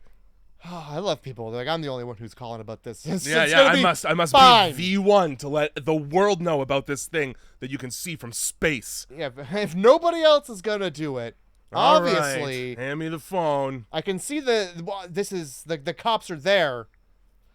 Anyway, so we fucking we joined mom at the hospital. Yes, because watching she the got news. The phone call about her sister going into much labor. So much fucking labor. Tons of labor like, happening. They must have really waited too, because I think this birthing scene takes 2 blinks. Oh yeah, it's quite short. It's really nothing at all, which is thank God. No dad in the picture, which is like a cool mechanic here, because then it means that only one of these 2 parents, after the birth happens, wants to kill the child, and the other dude is just her boyfriend. It's like, what the fuck am I filming? First Frumpy of all, Dan. Frumpy Dan. He calls himself Dan the Man, which guarantees he's not. Anything but.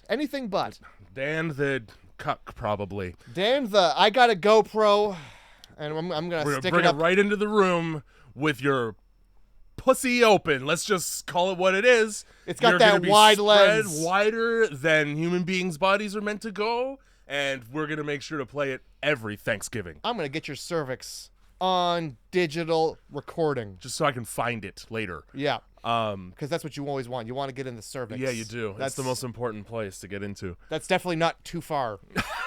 You definitely haven't gone too far if you're in there. That's the destination. So pretty gross. First of all, I would not want to be filmed. No. At all. Not by Dan. He fucking sucks. And certainly not by Dan, who can't even keep a shot steady for 5 seconds. Dan throws up. He's right in everyone's face with a fisheye also, like 6 skate footy. Man, I hope this baby busts out a fat kickflip the second it comes out. I hope he does a 900 out of your womb. That's a lot of force put behind that baby. If they have their... if a baby does a 900 in the womb, they just get the cord wrapped around their throat. A 900 in the womb is bad for the baby. They haven't done the training. There's no pads in there. Oh, Christ. There's like a moment between sisters where she's like, once you have it, it's pretty cool. Just wait for that part, because I know this sucks. It's gonna be the love kicking in. Yeah. She's like, I think it's the medication. It's like, no, it's the love. The love is kicking in. Yeah, it must be. Fucking... Newborns are real gross. They sure do look like they've been in a vat of tomato paste. Yeah, and this is what we were talking about earlier, where the signal static comes through the ultrasound machine? It's like the heart monitor. Heart monitor. Something Okay, like so that. it's not even a video display. No. It literally measures wavelengths. So there's no reason for it to be getting a signal from anywhere else other than the little things that are stuck on the woman. Yeah, it's like an LED display. But they had to get it in there somewhere. Hey, man, put it on the TV that's in the hospital room, probably. Have it come through the PA system. Oh, yeah. Affect the whole hospital that way, which it already is kind of doing. Well, a lot of people in the hospital don't seem to be giving a shit, by the way, about all the dead kids. Also, I don't think it's diegetic, but when she starts trying to murder her freshly born child, the song Must Have Been Love plays the whole time. The music choice, so good. It's perfect. You can't just have Nicolas Cage going wild. You got to have a little bit of juxtaposition with that, and it's just like that's what makes the stew pop. Yep. Now, most hospitals would probably be pretty well equipped to handle the effects of postpartum depression. So I'm sure none of these doctors are surprised by what this woman's trying to do. Oh, yeah. You mean hug her child to death? Just really tightly hug that child, you know? And like, this is a newborn child, still soft. I think with the tightness she was hugging, that baby would have been turned to mush. You just would have. It's a bag at that point. Yeah, you would have flattened the baby out the other way. Fucking like a croissant dough. And then while that's so like the most intense part of that is happening, we're gonna cut to Nick Cage asleep at his desk at work. Oh, boy. Now, let me ask you a question, Matthew. I will respond to your question.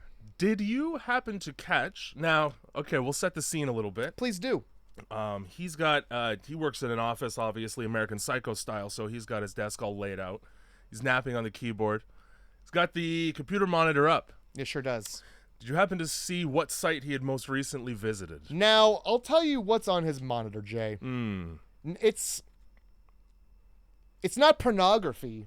What it is, Jay, is the pop under ad when you visit pornography. Say, I don't know, Pornhub, a great Canadian, for example, great Canadian website. Didn't know it was that. From Montreal, the French. That makes sense. They're fucking nuts. Degenerates. It's fine. Yes. So when you visit, say, I don't know, Pornography Hub. Yeah. There are other websites that really want your attention, and they know a pop-up, you're going to close that right away. Now, a pop-under is when you close the porn, and then there's that fucking website. It's like, so you want anal cam, big tit cam? What fucking cam do you want? I got a list of fucking crazy shit you've never seen before, all on cam. That was probably the rightest way to respond to my question. That's literally what it is. I've closed them many times. I've seen a lot of things. Now... I happen to write down, first of all, the name of the website. Oh, absolutely. Which was fuckbait.com. Sure is, because it's usually fuck book, to be honest. The implication, however, becomes a little unsettling when you see the third option down on available cams is teen whore cams. Huh, like his daughter? Probably in the same outfit she took to school today.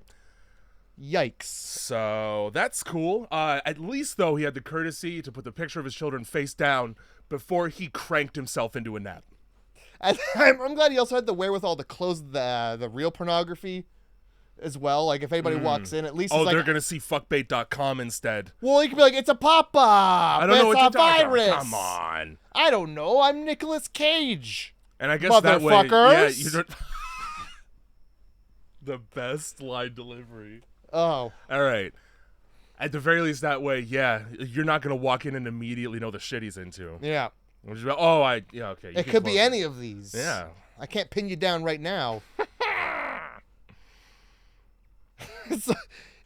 So he gets a call from Kendall. It's his wife. It's his wife's name. It took me a moment. No, that's fine. And he's like, nah, I'm not answering this. I just came and now I need to sleep. I don't need to talk to her for at least another 30 minutes. That's my bounce back time. I'm on the fucking clock. And so he calls his secretary. He's like, I'm not taking any calls. I'm masturbating. And she's like, not even from your wife? No. Especially not. She doesn't want to know what I'm doing in here. No. So that's... That's a lovely scene. Yeah. Honestly, I mean, I'm happy it was in the film, but Yeah. it's a little extra. Fucking great, though. So, we'll cut back to fucking Jeannie here. Jeannie? Jeannie, well, she really wants that baby. Yeah. Wants it bad. By the way, cord hasn't been cut yet, and she's already trying to... I like that they included Lights out. actually cutting the cord. That was cool. And, like, cutting the cord, there was so much tension on the cord that it sends Kendall flying backwards. Yeah, she slams herself against that door. I mean, let's be honest. Baby's dead. Hey. Yeah, the baby's dead. It might as well be. The damage very least is irreversible. has a TBI, and like its head's probably caved inward. I like what I really fucking enjoyed was what was this fucking what was the Dan Throwing up and turning the camera around to show the throw up because you didn't need to do that. And also like not stopping recording when we realize, hey, wait a minute. Well, he's got it's for posterity. He's got to capture. That's right. It's for the court case. Praise the cameraman. Anyway, that's I have to prove that I didn't do it. Yeah, essentially. Because I'm just the boyfriend, all right? Fucking, so we cut to daughter still running.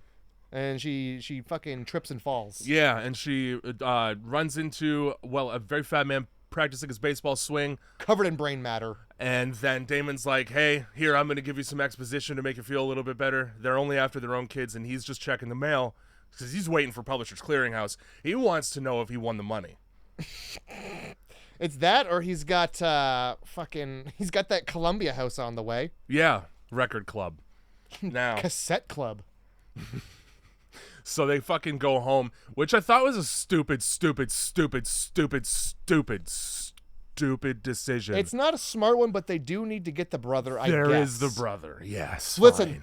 The brother has a gun. He's fine. He sure is. I'd just be like, first, trying to get out of the fucking house. Don't just hide in the house. You know what? Here's now, I'm 35. I'm not a 10-year-old. But I turn around to see my fucking maid bludgeoning her maid child to death. I'd probably get out of the house. I'm going to go upstairs. I'm going to get my gun. Also that. The gun that I easily have access to because I'm a child and there's a gun. And I'm going to go, listen, don't do that to me. I've got a gun. And then I'm going to go sit on the curb and wait. With a gun. Yeah. And if anybody else comes around, I've got a gun. No problem. Holy shit. Fine, though. So we go in, and Sun Yi is, again, very angry in Chinese. She's very Chinese about her anger. I like that you know her name, and I've just been like, the maid. Sun Yi. Sun Yi. Mm-hmm. And suspiciously, the daughter's name is Lisa. You know what? That's I'll give it to him. It's Yeah, it could, Lisa. You have to say it like that, though. So Sun Li is just pissed. Well, there's a mess. Yeah, and the mop, it ain't doing shit. She's there's the mess, and also that fucking brother of yours will not come down and eat his lunch, and I don't know what the fuck he's up there doing that's keeping him up there. I don't know why he's hiding from me, but I made him lunch. I made him fucking lunch. Now let me wring out the bloodiest mop you've ever seen into the sink with my bare hands. Right by the lunch. Right by the fucking lunch. Perfect. A little salt with your sweet. Holy shit. That was one of the best reveals. Like, I don't know what the fuck his problem is. Blood mop. Man, I asked for a wet jet 3 months ago. Fucking Mr. Ryan can't... Where the fuck's Vince Offer? In one ear, out the other with that Mr. Ryan. Mr. and Mrs. Ryan, by the way, is what she calls the parents. Knows their names. Sure does. Promise she knows their names. She knows that one of them is named Ryan and the other one is a Mrs. And thus there belongs to the Mr. Holy fuck. Remember Fun with Dick and Jane? Vaguely. The Jim Carrey movie. Yeah, so they had a Spanish maid in that movie. Oh, and Dick, well, Mr. Richard, but her accent was so thick that she would call him Mr. Retard. Oh my god. And then at a certain point... Did Adam Sandler write that? No, there's no way. Because it's good. See? And at a certain point, he's getting into the hole that he dug for a pool that he can't afford to make anymore, and he just goes, listen, call me Dick. Oh god. I can hear the way that Richard would sound like retard in my head, and I am not going to say it out loud. Oh, Misa retard. This is, I mean, I'm just pronouncing it the way she pronounced it, man. Oh my god.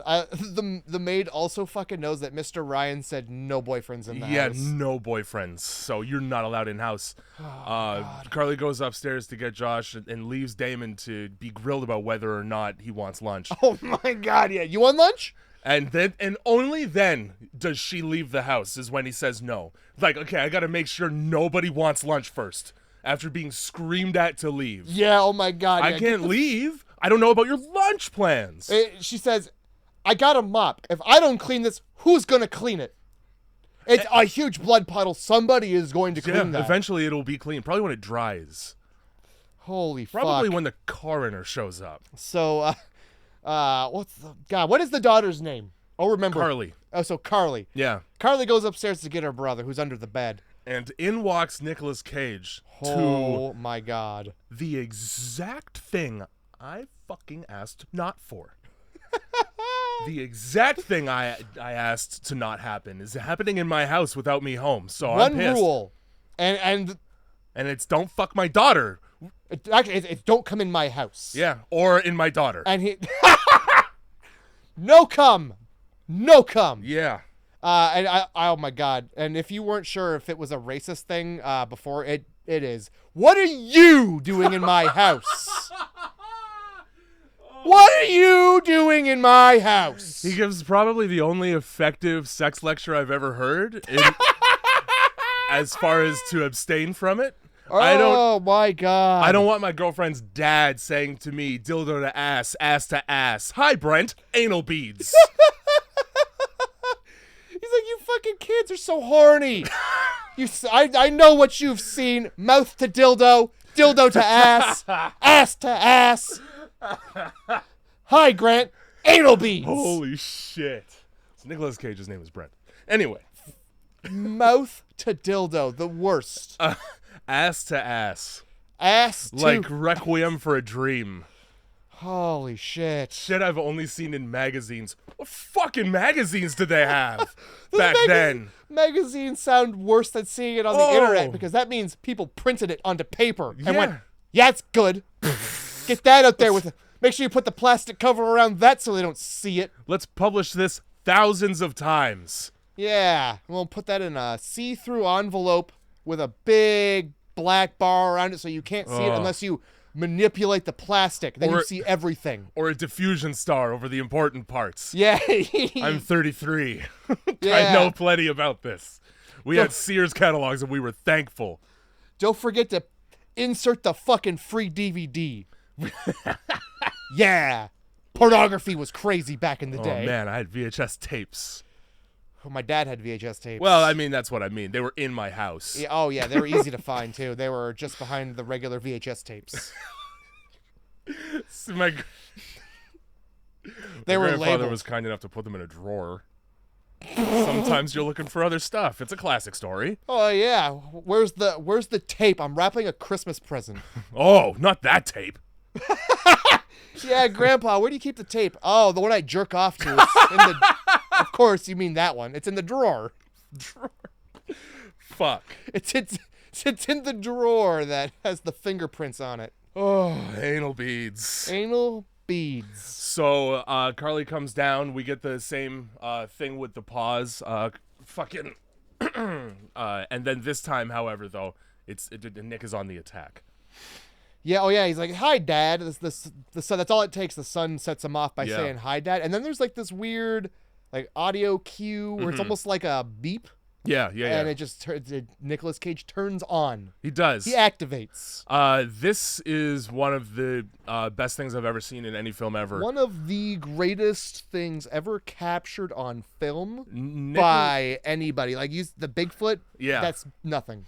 Damon tries to stop Nicolas Cage from attacking his children, and Nicolas Cage throws him to the ground, and then he loads his hand up like he's conducting a symphony orchestra and slams his head onto the floor. That's literally... He even takes a fucking deep, dark nose breath and everything. Holy shit. Oh my god, I wrote like a conductor about to conduct the best part of the orchestra. Yeah, where this he is the smashes, crescendo right here. as he gives him the hand of God is what he fucking does. The people's elbow, except it's a palm this time. You just need to see it with your eyes because just try and find that clip online. the rest we're not going to do the rest of this film justice because Nicolas Cage does things that no human can do without years of practice. Yeah. Fuck. The man is an artist, and him screaming motherfucker into a closed door is his Mona Lisa. It fucking follows you with those eyes. Yeah, it does. Holy fuck, the way he shows being upset about something. Oh my Just god. anytime. There were 2 parts in this film where I had to go, holy fuck, and rewind it. That was the first one. Yeah, and then right away after that, he chases after the kids, trips on the truck, and slams so hard it looks like it hurt him for real. Yeah, honestly. Nice, great slam. There's you see his face too as he's flying. It's so good. And I don't understand. Why do you go downstairs? Get the fuck out of the house. Great point. No, I'll trap myself instead. That's a good idea. You should definitely trap yourself. So they open the fucking door to the basement and they see a demolished pool table, and we get a flashback of Nicolas Cage spending an inordinate amount of time checking the levels on this pool table, which you have to do. That's just fine. Or else it's no fun to play on. It's literally what you do. Yep. Kendall comes home and blows his whole fucking spot up by talking about money. Nicolas Cage's character, he seems like the type of person that would have spent his own goddamn fucking money on this. Thank you very much. So don't worry about it. That's all fine and dandy, but I don't know, when you're married that long, I don't think it's... Listen, it's a real slate pool table. Mm-hmm. That's a lot of money. Mm-hmm. And your money, their money. Christmas is coming up, is what she says. Yeah. I don't think he's an absentee father. I think he... I don't think he would forego Christmas presents for his kids in favor of a man cave. I think that might be the issue that's happening right here. Here's the thing, though, is that it shouldn't be a surprise to her that he did this, because he's contending with the fact that his life is over. Like, the best parts of his life are done, and it's just this shit now. So I'm gonna get a pool table, maybe sometimes. But the thing is if you're gonna have a midlife crisis, you get something you're interested in. As she says, you don't even like pool. It's on principle. However, when you're in the middle of a midlife crisis, you make the dumbest decisions that nobody else would ever make. That's how Miata stays in business. Yeah, I guess he's already got the car. Yeah, so the next thing is another stupid, dumb $10,000 purchase. And, I mean, in fairness to him, you've been married a minimum of 16 years. Longer, assuming this wasn't a shotgun because you got her pregnant. Anyone at this stage in life and relationship and family needs a room where they can smash porcelain. Like, that's just... The alternative is you catch a domestic violence case later on when you fly off the handle and bash your wife in the skull over coffee with no sugar in it for the 15th time this month. You gotta at least hit some balls around, dude. You can't get this shit out healthfully. You're in trouble. 2 kids is a lot of stress, I think, is what you're trying to say. Especially when one's a teen, one's a ripe young teen who's already getting it in with black guys, man. He's got so many stresses in his life. During the argument, where they're screaming at each other, his whole thing is like, I think that the adults should be separate from the children. Mm-hmm. And he's like, one of these days, I'm going to trip over one of Josh's toys and take a nosedive right into the emergency room. Well, yep. You mean like what just happened? Literally 3 weeks later, here we are. So, question. Kids haven't been in the basement for 3 weeks? I guess so. It's a shitty Who basement. hasn't been inside their basement in 3 weeks? It's unfinished. What's down there? Josh sucks at hide and seek then, because that would be the best spot. Well, I don't think the maid's looking very hard. He was under his bed. And that's a safe place to be. That's where the gun is. Yeah. Well, not his bed. So Yeah, Nick's like, I got a solution for you, and then he just beats it to death While singing the Hokey Pokey. while singing the fucking hokey pokey. Beautiful rendition of that. Then there's shots of like the family room where there's like live, laugh, love up on the wall. Yeah. While he's destroying his hopes and dreams metaphorically with a sledgehammer, literally. That's what it's all about. And then this is important to note. After he gets that out, they both bond over the fact that, all the things that they enjoyed about themselves, they can no longer enjoy. Like his kill ratio. Which, again, be cruder, dude. Holy shit. But they sit down on a foundational pole for the house. Now that is them coming to revelatory realizations between each other on the literal support of their home. Mm-hmm. So if that isn't a fucking metaphor that's so goddamn good, I don't know what is. You know what? And it makes an appearance at the end of the film as well. It sure does come full circle. So that's just filmmaking. Yep. That's just how to make a film. Everyone listening, fuck. So mom comes home. Yeah, mom does come home. And as she's coming home, the radio is like, hey, parents, here's a wacky idea. Don't go home to your children. Probably take that advice. I know you wanna, but it's bad news, and here's the static that does it.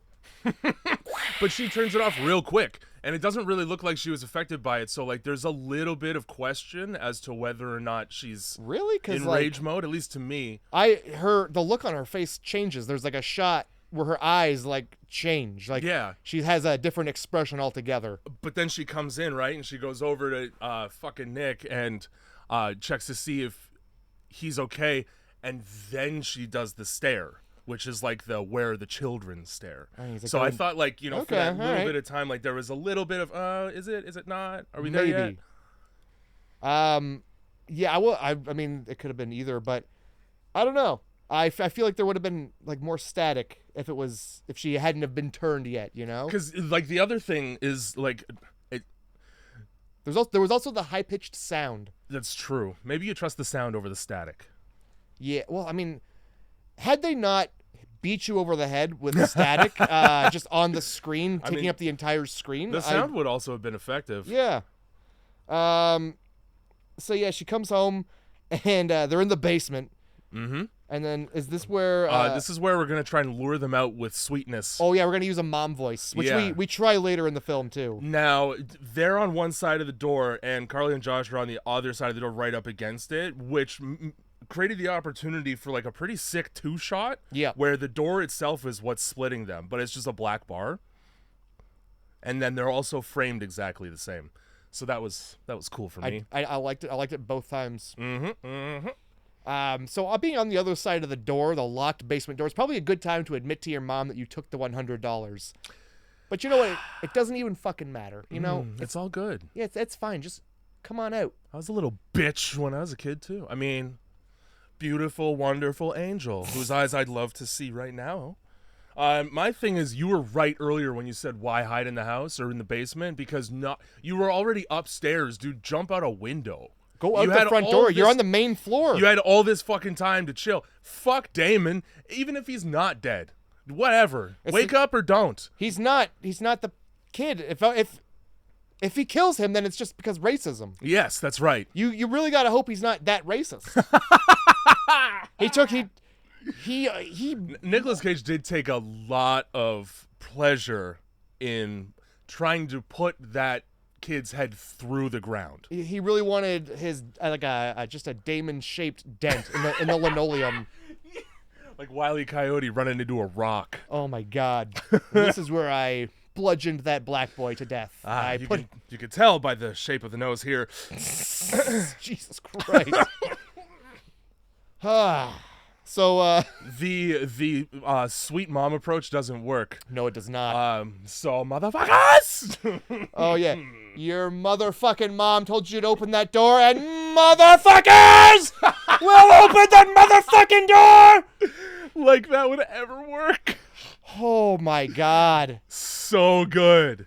Again, You just watch the film. Yeah. Just watch it. So Kendall is like, all right, well, I got just the tool for this, and actually does. Now, She I don't literally know. has it. It's a sawzall. They went so far as to include a wood type blade, so it's Good for somebody them. who knew what they were doing. Yep. However, ironically, she doesn't know how to start a hole with a sawzall worth of fucking shit.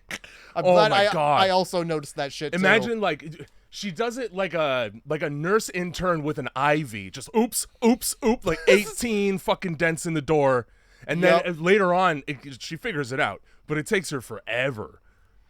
Yeah. While this is going on, Nick's like, "Fuck it, we're getting tools. I've got a tool." You know what's really crazy is I have the exact same toolbox. Nice. I noticed I recognized it, and I was like, "That's my fucking solder box." All right, sick. You should keep a sawzall in there. It doesn't fit. It's a smaller version. I think the mom also was like, "Oh, Nick's like, that'll never get through the door," and the mom's like, "It's a sawzall. It saws all." Why else would they fucking call it that? Yeah. Ass? What I found interesting is that was not in the basement currently being finished. You can't keep all your tools in the basement. What if it floods? What if it Fair. floods? That's fair. Okay. Well, then you're move. Don't have a house in there. So Nick goes upstairs and, he goes to get his tool out from under the bed. Mm-hmm. Where is it? No gun. Where Zero is gun. it? And where is it? Well, bang, bang. It's in the hands of shit. his young boy. Now, this kid, for not being able to see through a door, has pretty good aim. Now, Heartbeat sensor. It's a wing shot, but it's still one. Oh, yeah. And you didn't have to see her get shot to know she was shot. Because of the screams? Yeah, she made the sound that you make when you get shot in the fucking arm. She made the sound you make when you're the American werewolf in London turning into the werewolf. Yeah. She sounded like she was becoming something worse. Oh, my God. Yeah, I figured it was just the rage. Yeah, And then I saw she was holding her. I'm like, wow, she's really fucking angry that her son has a gun. I would be too. Yeah, and I mean, I will cede that Nicolas Cage probably dropped the ball here in the sense that at no point did he go, hey, thinking about bringing a firearm into the house. Nah. Thoughts? And so that, someone could have a second to be like, well, maybe around my children that's not a good idea. And now, because of this exact thing happening. For sure. And that's all she wanted with the pool table, Jay. Yeah. Is to tell me there's a pool table coming. Yeah, okay, communication is important. It's Can't the have cornerstone this- of any relationship. We can't have the children around the fucking pool table. Also, if you had told me about it, we could have collaborated on a better code. That's right. Yeah, we certainly shouldn't have had. Of our son's birthday. It's like you're begging him to have it. Basically, and now like my birthday wouldn't be the first thing I would use. I would go 000001. Like I would start at the bottom. Yeah. Crazy. During this scene, Nicolas Cage is like quite upset about the fact that she's been shot, and the way he conveys that is to slowly military stomp around all high-kneed, like he's walking through a fucking swamp. I can't fucking believe it. Gotta get my It's knees as so high as they can fucking go. Funny. Nobody would do that. Like when somebody's got to piss real bad, they're waiting for the stall to open. Oh, yeah, like yeah. it was like that. God. Loved it, dude. Like a strict North Korean military. We get a nice little taxi driver reference flashback of Josh practicing in the mirror with the gun. Could have done without the fact he was half fucking naked, Clownhouse style. Yeah, Could have yeah. done without that. Was this directed by Dr. Clownhouse? Holy shit! Why with the underwear on every boy? So you don't see their fucking penis, Put bro. more on than just that. Well, what do you wear when you go under your parents' bed to find guns? At least a shirt. Just Donald Duck in it. Fuck. Yeah, no, I agree. I didn't want to see that shit either, but it was funny to see him find the gun. I did notice, but I didn't, it wasn't my focus because my focus was the fact that he's got no trigger discipline. He just fingering the whole time. Yep. You don't. You don't. That's how accidents happen. You don't until you're ready to. Exactly. And also, you don't wave it around the Yeah. house like it's a toy. Yeah, You that's know? the perfect word for that. Yeah. So they hatch a plan to get them, out of the basement eventually, but we're going to take a nap first. So they tap the gas main for the stove. Yeah, cut to Nicolas Cage dismantling the stove. Now, good of you to have a compression ball valve right at the point of use. Pretty sure, though, they are designed as a safety requirement not to be able to attach a garden hose to for this exact reason. What? Because then you can run that hose just anywhere you want. Come on. Like in a car window, in the garage, when you're done. For when you've completed your classic Mustang. A lot of people don't like that. My only complaint about this, actually I have two. That gas is run from outside, which means there would be access outside, so why wouldn't you just do it outside so that you don't have to duct tape it and also smell gas all in the kitchen all day? Sure. Number two, open HVAC duct in the basement. All they do is tape the door shut. That gas is going through the whole fucking house. That's how that works. Well, obviously, these people have never Been in a house explosion before? forgive them, Jay. It's a fucking trades gripe, okay? I'm going to find them because I have to have them. They did their best guess, and I'll tell you what. Their best They guess. guessed pretty fucking close. Yeah, and I mean, I appreciated feeding it through the window and then burying the window in dirt. All right. I didn't understand was like, why didn't they go, stop that? Hey, like, smack the hose out, stop just it. chucking the dirt out. Get this fucking shit out of here. Fucking dumb. And like, yeah, unless they can't reach it, there's no ladders down there. You could just push the hose back out. It's just fucking duct tape. Who cares? I was like, did they just not notice? But like, they must not have. But you would know, first of all, by smell for sure. Yeah. And then also, hey, why are my eyes getting heavy? Well, why am I unable to breathe? I think Great at one questions. point she like looks up and sees like the waves of gas across the light. Well, she must have known it was anyway because of the match thing. Yeah. So like, luckily she found that and made a fucking bomb. Yeah, a house bomb, to be clear again. Yeah, so she's like, hey, little brother, I'm going to get us out of here. Let me just find this vent. This vent right here that goes to a secret room with the hot water heater. Ah, perfect. You know how when you want to work on the hot water heater, first what you want to do is find it.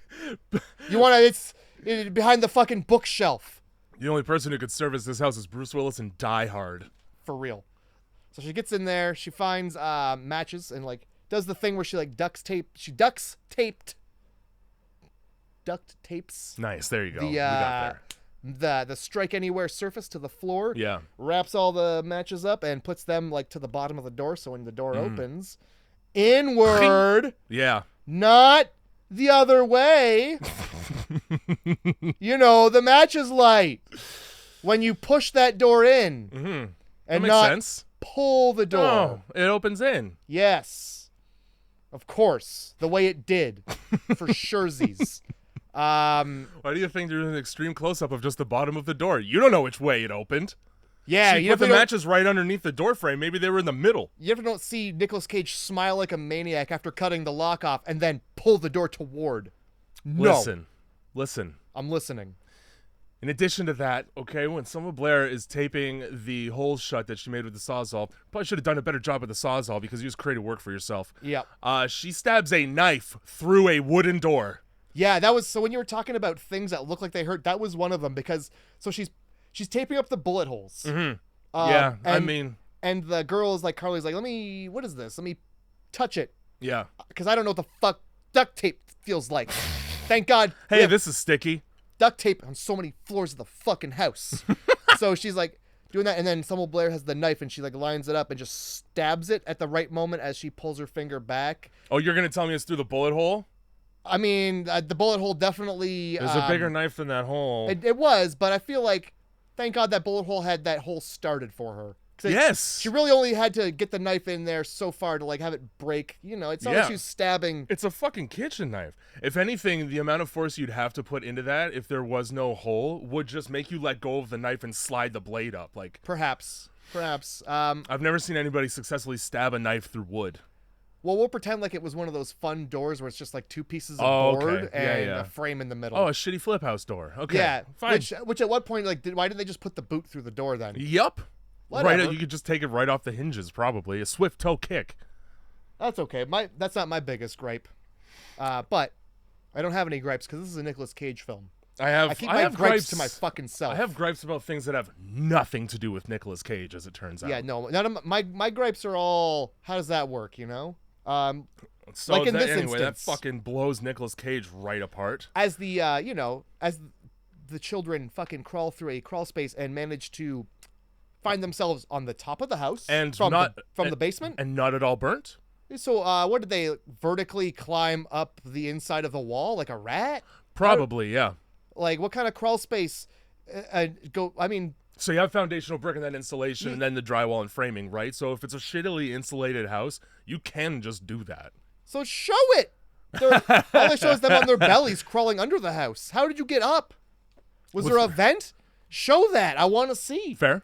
Just Okay. just show a little bit. You know, I don't want to see too much struggle. Remember in the Matrix when they're sliding down the bathroom wall thing and the dude sneezes? Yes. Sort of like that. Sure. Just picture that, Okay. and we won't ask any questions about No, it. we won't. We get a Carly flashback. That's like the least consequential flashback in this whole fucking movie because it's just about her doing makeup in a mirror. What are you talking? That's first of all a great flashback, but it's not right here. So I just wrote nothing between where we're Okay. at and that. so the explosion happens, sends Nicolas Cage flying through a wall, It does do that. and then Selma Blair gets she gets the meat tenderizer, Yeah. and she hears because they're now upstairs. Mhm. She hears the daughter fall out of the attic. I guess we'll call it an attic, and then she comes a running, and chases her into her bedroom. It's the parents' bedroom. Right. And she And- tries to hide behind an armoire. Instead of pushing the armoire in front of the door. That's right. She gets the door locked, and then there's this flashback to where she's a child and she's like putting her mom's makeup on, Mhm. and you think that the mom's gonna get really upset, but instead she's like, "Oh no, it's okay. You want to put on makeup? Let me show you how." And it's Jay. Mm-hmm.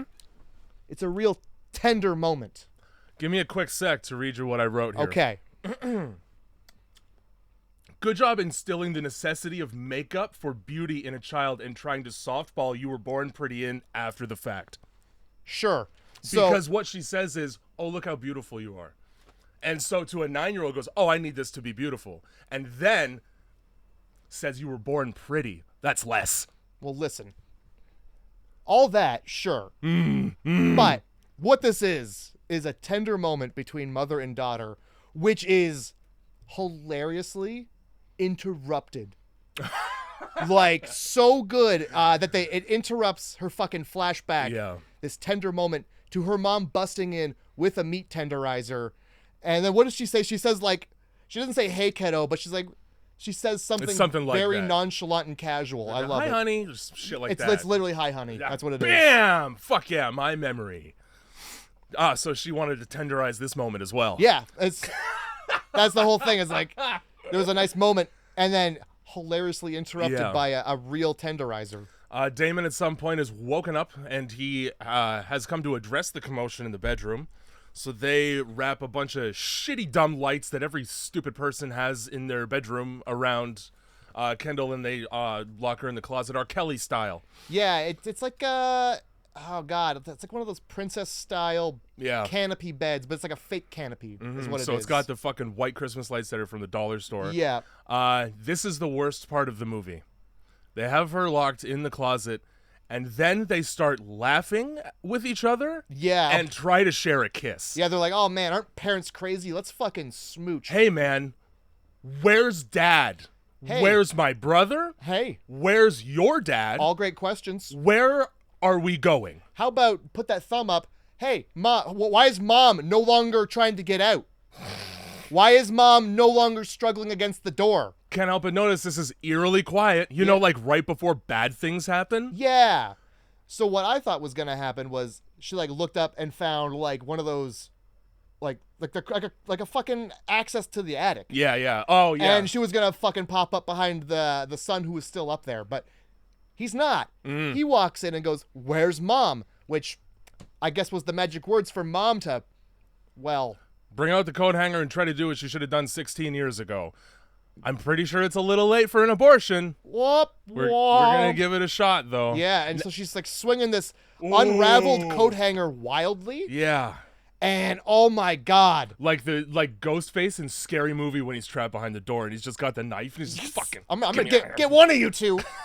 And what she actually does is give Damon a dimple piercing. Yeah. With the corkscrewed end. That's the worst end. Yeah, it it took some force to get in there. Oh, dude, that one's good too, because it's like his mouth is wide fucking open. You just get to see both sides of that. Oh my god, the old Steve-O fishhook. Yeah, but and then worse. she comes out and busts. Well, first of all, he pulls it out and you get another cool blood splatter moment. But then she comes out and busts him over that banister. And he bounces his way down. Not even down the stairs. He flies over the banister, smokes the railing, and spins across a table. Yeah. That looked great. It was so good. It didn't even look like a stunt double, to be honest. Like, it made me wonder, and the Nicolas Cage falling made me wonder how many of their stunts they did themselves. I bet this one was like a dummy. Because, like, yeah, he hits the banister, and then he bounces off, like, the couch or something. That's what it is. Yeah. But, like, he was so fucking limp that there's no way that that's a body. Like, that couldn't have been a person. No way. Unless he got knocked out the second he hit the railing, I guess. They sedated him and then did that shit. They gave him a Valium. Okay, jump. So fucking dimple piercing. Boyfriend gets tenderized. So yeah, as they get down the stairs, this is where Nicolas Cage. Oh my god, he's up. And he's got the Sawzall. He's also got Fruit Loops all over his face. I'm glad you noticed that. That's how you know that he was blown into the pantry. Yeah, which is a far way to go. It sure is. And like through the box of Fruit Loops. Amazing.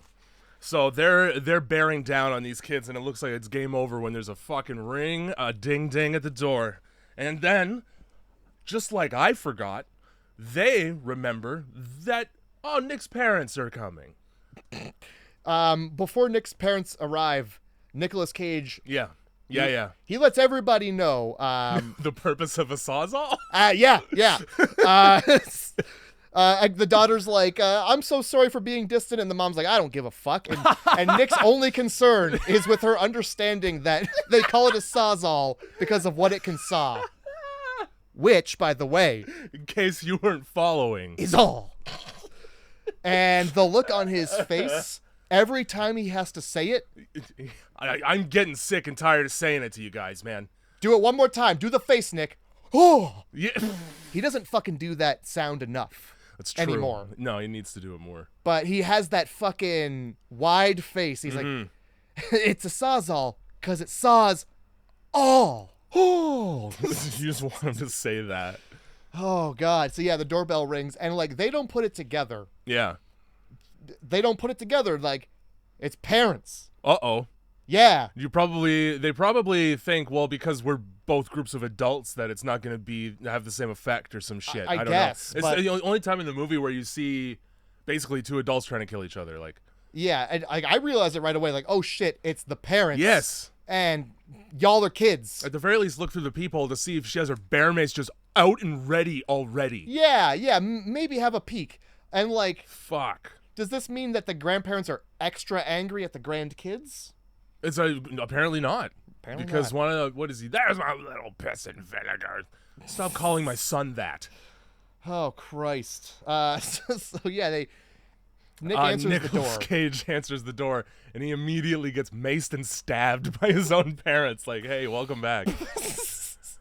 Really missed you guys. We're here for dinner. Why does my stomach hurt? Oh, because of your Charlie knife?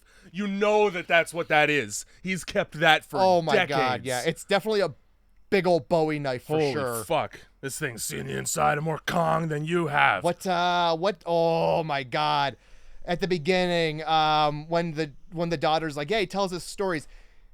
The story is, yeah, I pulled him out and I killed him with his own pig sticker. Yeah. Which I'm assuming is what you would call a knife like that Wow. back in the time. Wow, a wowie. That is the pig sticker. And who, in that case, one wonders, are the pigs? Is it the Vietnamese?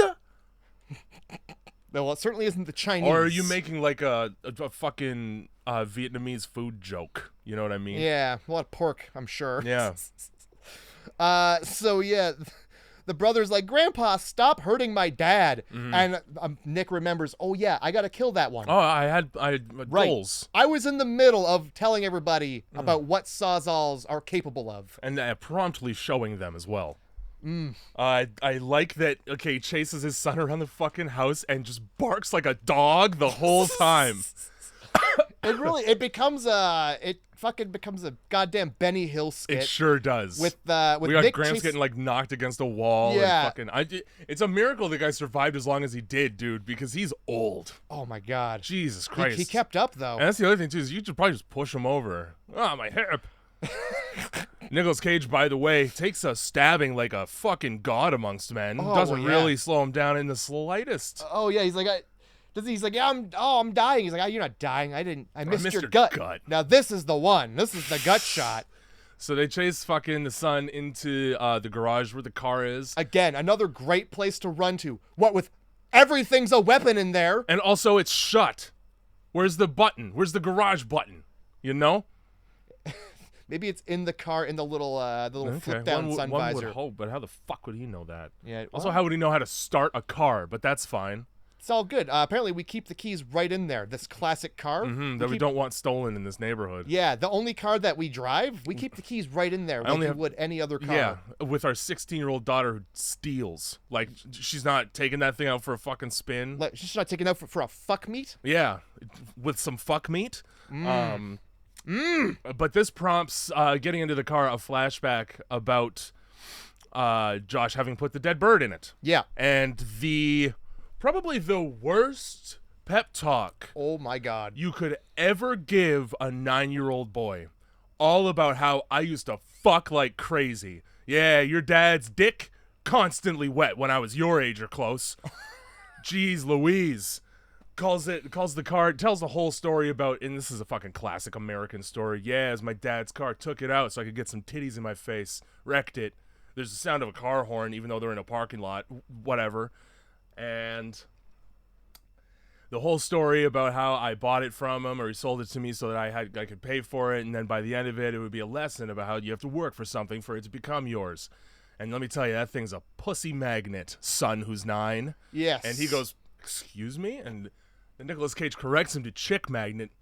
Don't need to. He already knows the both. Now, if anything, he knows what the other one means. Great. Yeah, now I'm going to go around saying the word pussy. However, the best part of this entire scene is when Nicolas Cage brings the beer to his mouth and licks it as if he's demonstrating his technique. Oh, I did not see that part. A little two-tongue flick real fast right on the corner where the moisture is. Not with your son. Yep, with your son. Not with your son sitting right there. And then if that's not bad enough, hey, just so you know, if you ever touch the car again, I'll kill you. Cut right to said. Here we are, the moment of. With a pickaxe. Why do you have that?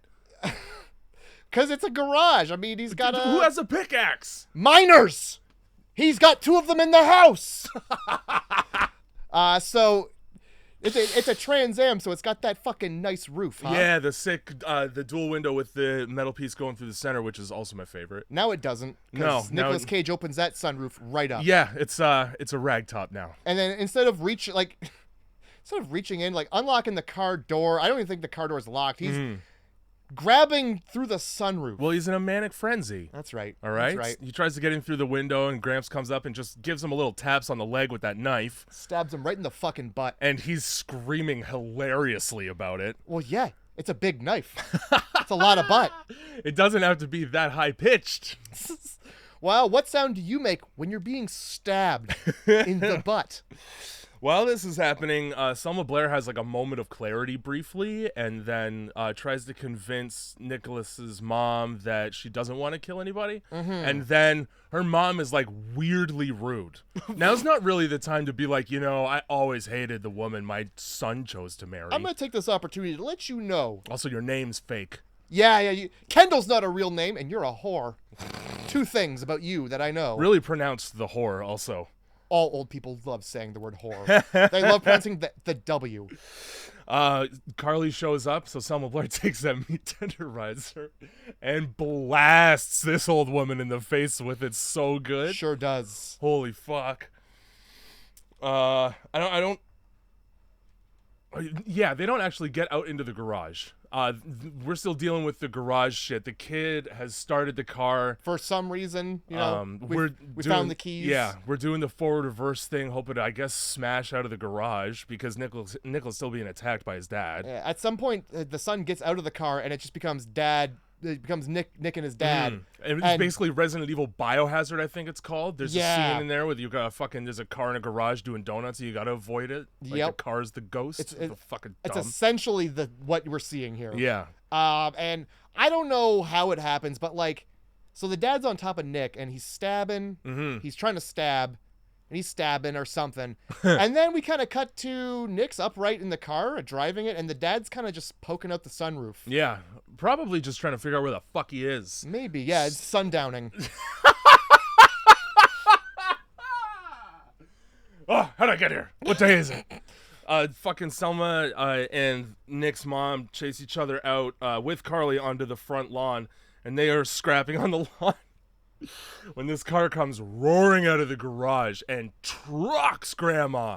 Oh, boy. And you get this slow motion shot with 70s rock music playing of her screaming as she flies over the hole in the top. So fucking good, looking down on her son as he looks up at her. And if that weren't good enough, he immediately slams into a parked car and Gramps splats. Oh, right boy. in frame. He definitely Grand Theft Auto, like 5, ragdoll physics. Funniest part of that to me is watching the car drive forward and his like upper torso just fucking bouncing around like a shitty mannequin. Yep. Perfect, dude. A little brain matter like comes out onto the headlight, drips down. Yeah. Fucking Love beautiful. Love it. In between that and them chasing Carly, she does get clocked in the head. She she gets her with the with the mallet, and then the grandma comes up and like jumps on her, and then somehow Carly just gets up and is behind everybody. That is what happens, and then Damon shows up and Selma Blair kind of just lets him crank her in the face with a shovel. I might even need a frying pan, but either way, there was plenty of time to move. Oh, there was. He wound up. He wound up. He also stood there for a second like a superhero. Fucking right. So they wake up in the basement. I think, Mom also pepper sprays Grandma at some point. Yeah, that does. The pepper spray thing I didn't even really pay attention to because it affected nobody at all. Yeah. They got hit with mace and they're just seeing fine seconds later. Yeah, oh, yeah. So, whatever. Which Fuck is it. not what happens. You can YouTube it. Oh, yeah. You're down for the count. Yep. Ask Johnny Knoxville. That's the end of your day and tomorrow. You're going to take many breathers. Yeah. That's putting your face in milk. So they wake up in the basement, and the parents, Nick and Selma Blair, are tied to the same foundational pole they had the bonding moment over earlier in the film. And this is also a metaphor because instead of just killing them, the children would like to keep the family intact. Mm-hmm. And at some point, Nick is screaming. He's rustling around, and this causes the fucking pool ball that he slammed down on the table to roll to his hand, and he starts laughing. And it's number 13. Yep. Lucky 13. And then also, that means your floor is off level, which sucks. Yeah. Which is why I thought he was putting it in the basement, because it's like the foundation has to be the most level part. Well, you'd hope. You would hope. Concrete doesn't settle great, though. Well, either way. The movie basically ends on Nicolas Cage saying, we love you guys, how can we not love you? Sometimes we just want to, and it's implied at the end of the sentences kill you, but it just stops right there. So good. Which is a perfect way to end this. Yep. Because I don't want a conclusion. Nope. I don't want to know whether they don't snap need to. out of it. I don't need to. They get loose. That sucks if the kids die. And it's more, it makes it so that it's, instead of a story from the very beginning to the very end, it's more like a snippet of things happening to this family within a 24-hour period. Yeah. And it's a new morning also. So this is all just great for me. I realized we actually skipped over. So like there was the hand of God, right? That was one of my favorite parts. Yeah. My other favorite death, and I guess either both of these, like I don't know if they're actually deaths, TBH, because the boyfriend obviously gets up after the hand of Many God. times he does. It's when Selma Blair's driving back to the house and she's not paying attention. Oh. And there's a mother with a stroller and a rollerblades, and she just goes, "Fuck this baby," and just rolls that stroller right in front of her car. And now just what I asked for, a car right now. Fucking Selma She swerves, but then there is a sound effect that leads me to believe that she ruthlessly ran that stroller over and just kept going. Because it's like a crunching weird sound. I think she just hits the curb. Maybe. I don't know. You don't I see. think so. The stroller's going out, and she turns to the right. So I think she just hits the curb. She might have swerved into it. Maybe, but like there's a crunching sound effect, and like her face doesn't change. So either it's just a weird sound effect, or she's like, "Fuck that." It's actually a neighbor she hated. Yeah. Like, good. Fucking baby. Oh my god, I had to pause it a couple times and rewind. Yeah. So good. It's very rare that a movie hits you in the face like a punch with the end credits. Yeah. That's impressive to do. And I gotta be honest, Mom and Dad gets a 9 out of 10 from me. I gave it a 9.5. Yep. It would have had a 9, and then well, Nick Cage screamed the word "motherfuckers," and he did it in a way where he started little and ended very big. Yeah. Which is not a way to yell. Normally It's also not the way most people say motherfuckers. Oh God, no. It's the opposite. You punch with mother and you end with fucker. Yeah. Yeah. Mom and Dad. Mom and Dad. That is a fucking sick film, and it's good. Wait, we'll start this fucking end of hiatus off with a bang here. Yeah. And I'm pretty sure we can continue that. I brought some bangers. All right, let's go. I'm pretty sure I have a couple bangers here. Maybe. I'm ready. All right. So these fucking bangers right now. your themes. And MASH. Your themes are as follows. One of these themes has two, by the way. Here are your themes. Generational massacre. Okay. Attacking your family. Infection. I can only assume Infection's going to be a zombie film. I kind of want Generational Massacre. That one grabbed me right away. Okay. So then we'll watch Children of the Corn then. We'll watch Children of the fucking Corn. Because of the first 30 seconds? It's because it's all about children murdering their parents. Yeah, that is true. In order to service a corn demon. Hey, you gotta service something. And the scariest part of the movie is Malachi's mouth because it's massive. Also, he's just a fucking ginger, so... Ew. I don't tell you what you gave up here. Yeah. Attacking family was Evil Dead Rise. Ah! Yeah. I barely remember seeing it. I did. It's a good one. And then Infection was no zombie film. I was going to let you choose between a James Gunn film or a Cronenberg film.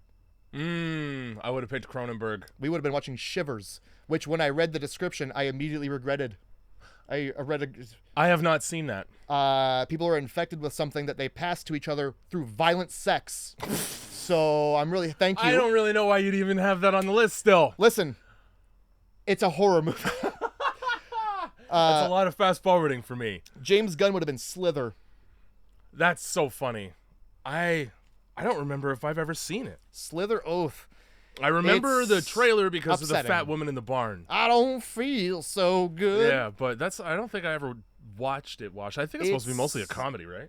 It's Or a like horror. It's a cabin horror fever type deal. Yeah, it's a horror comedy, but it's a good one. Well, I'm stoked. Children of the fucking Corn. Children of the motherfucking motherfucking corn. Motherfucking corn.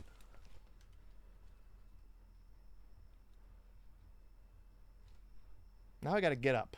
Now I gotta listen to the thumping bass of Sunfest. Holy fucking shit, dude. The window's not even open. I know.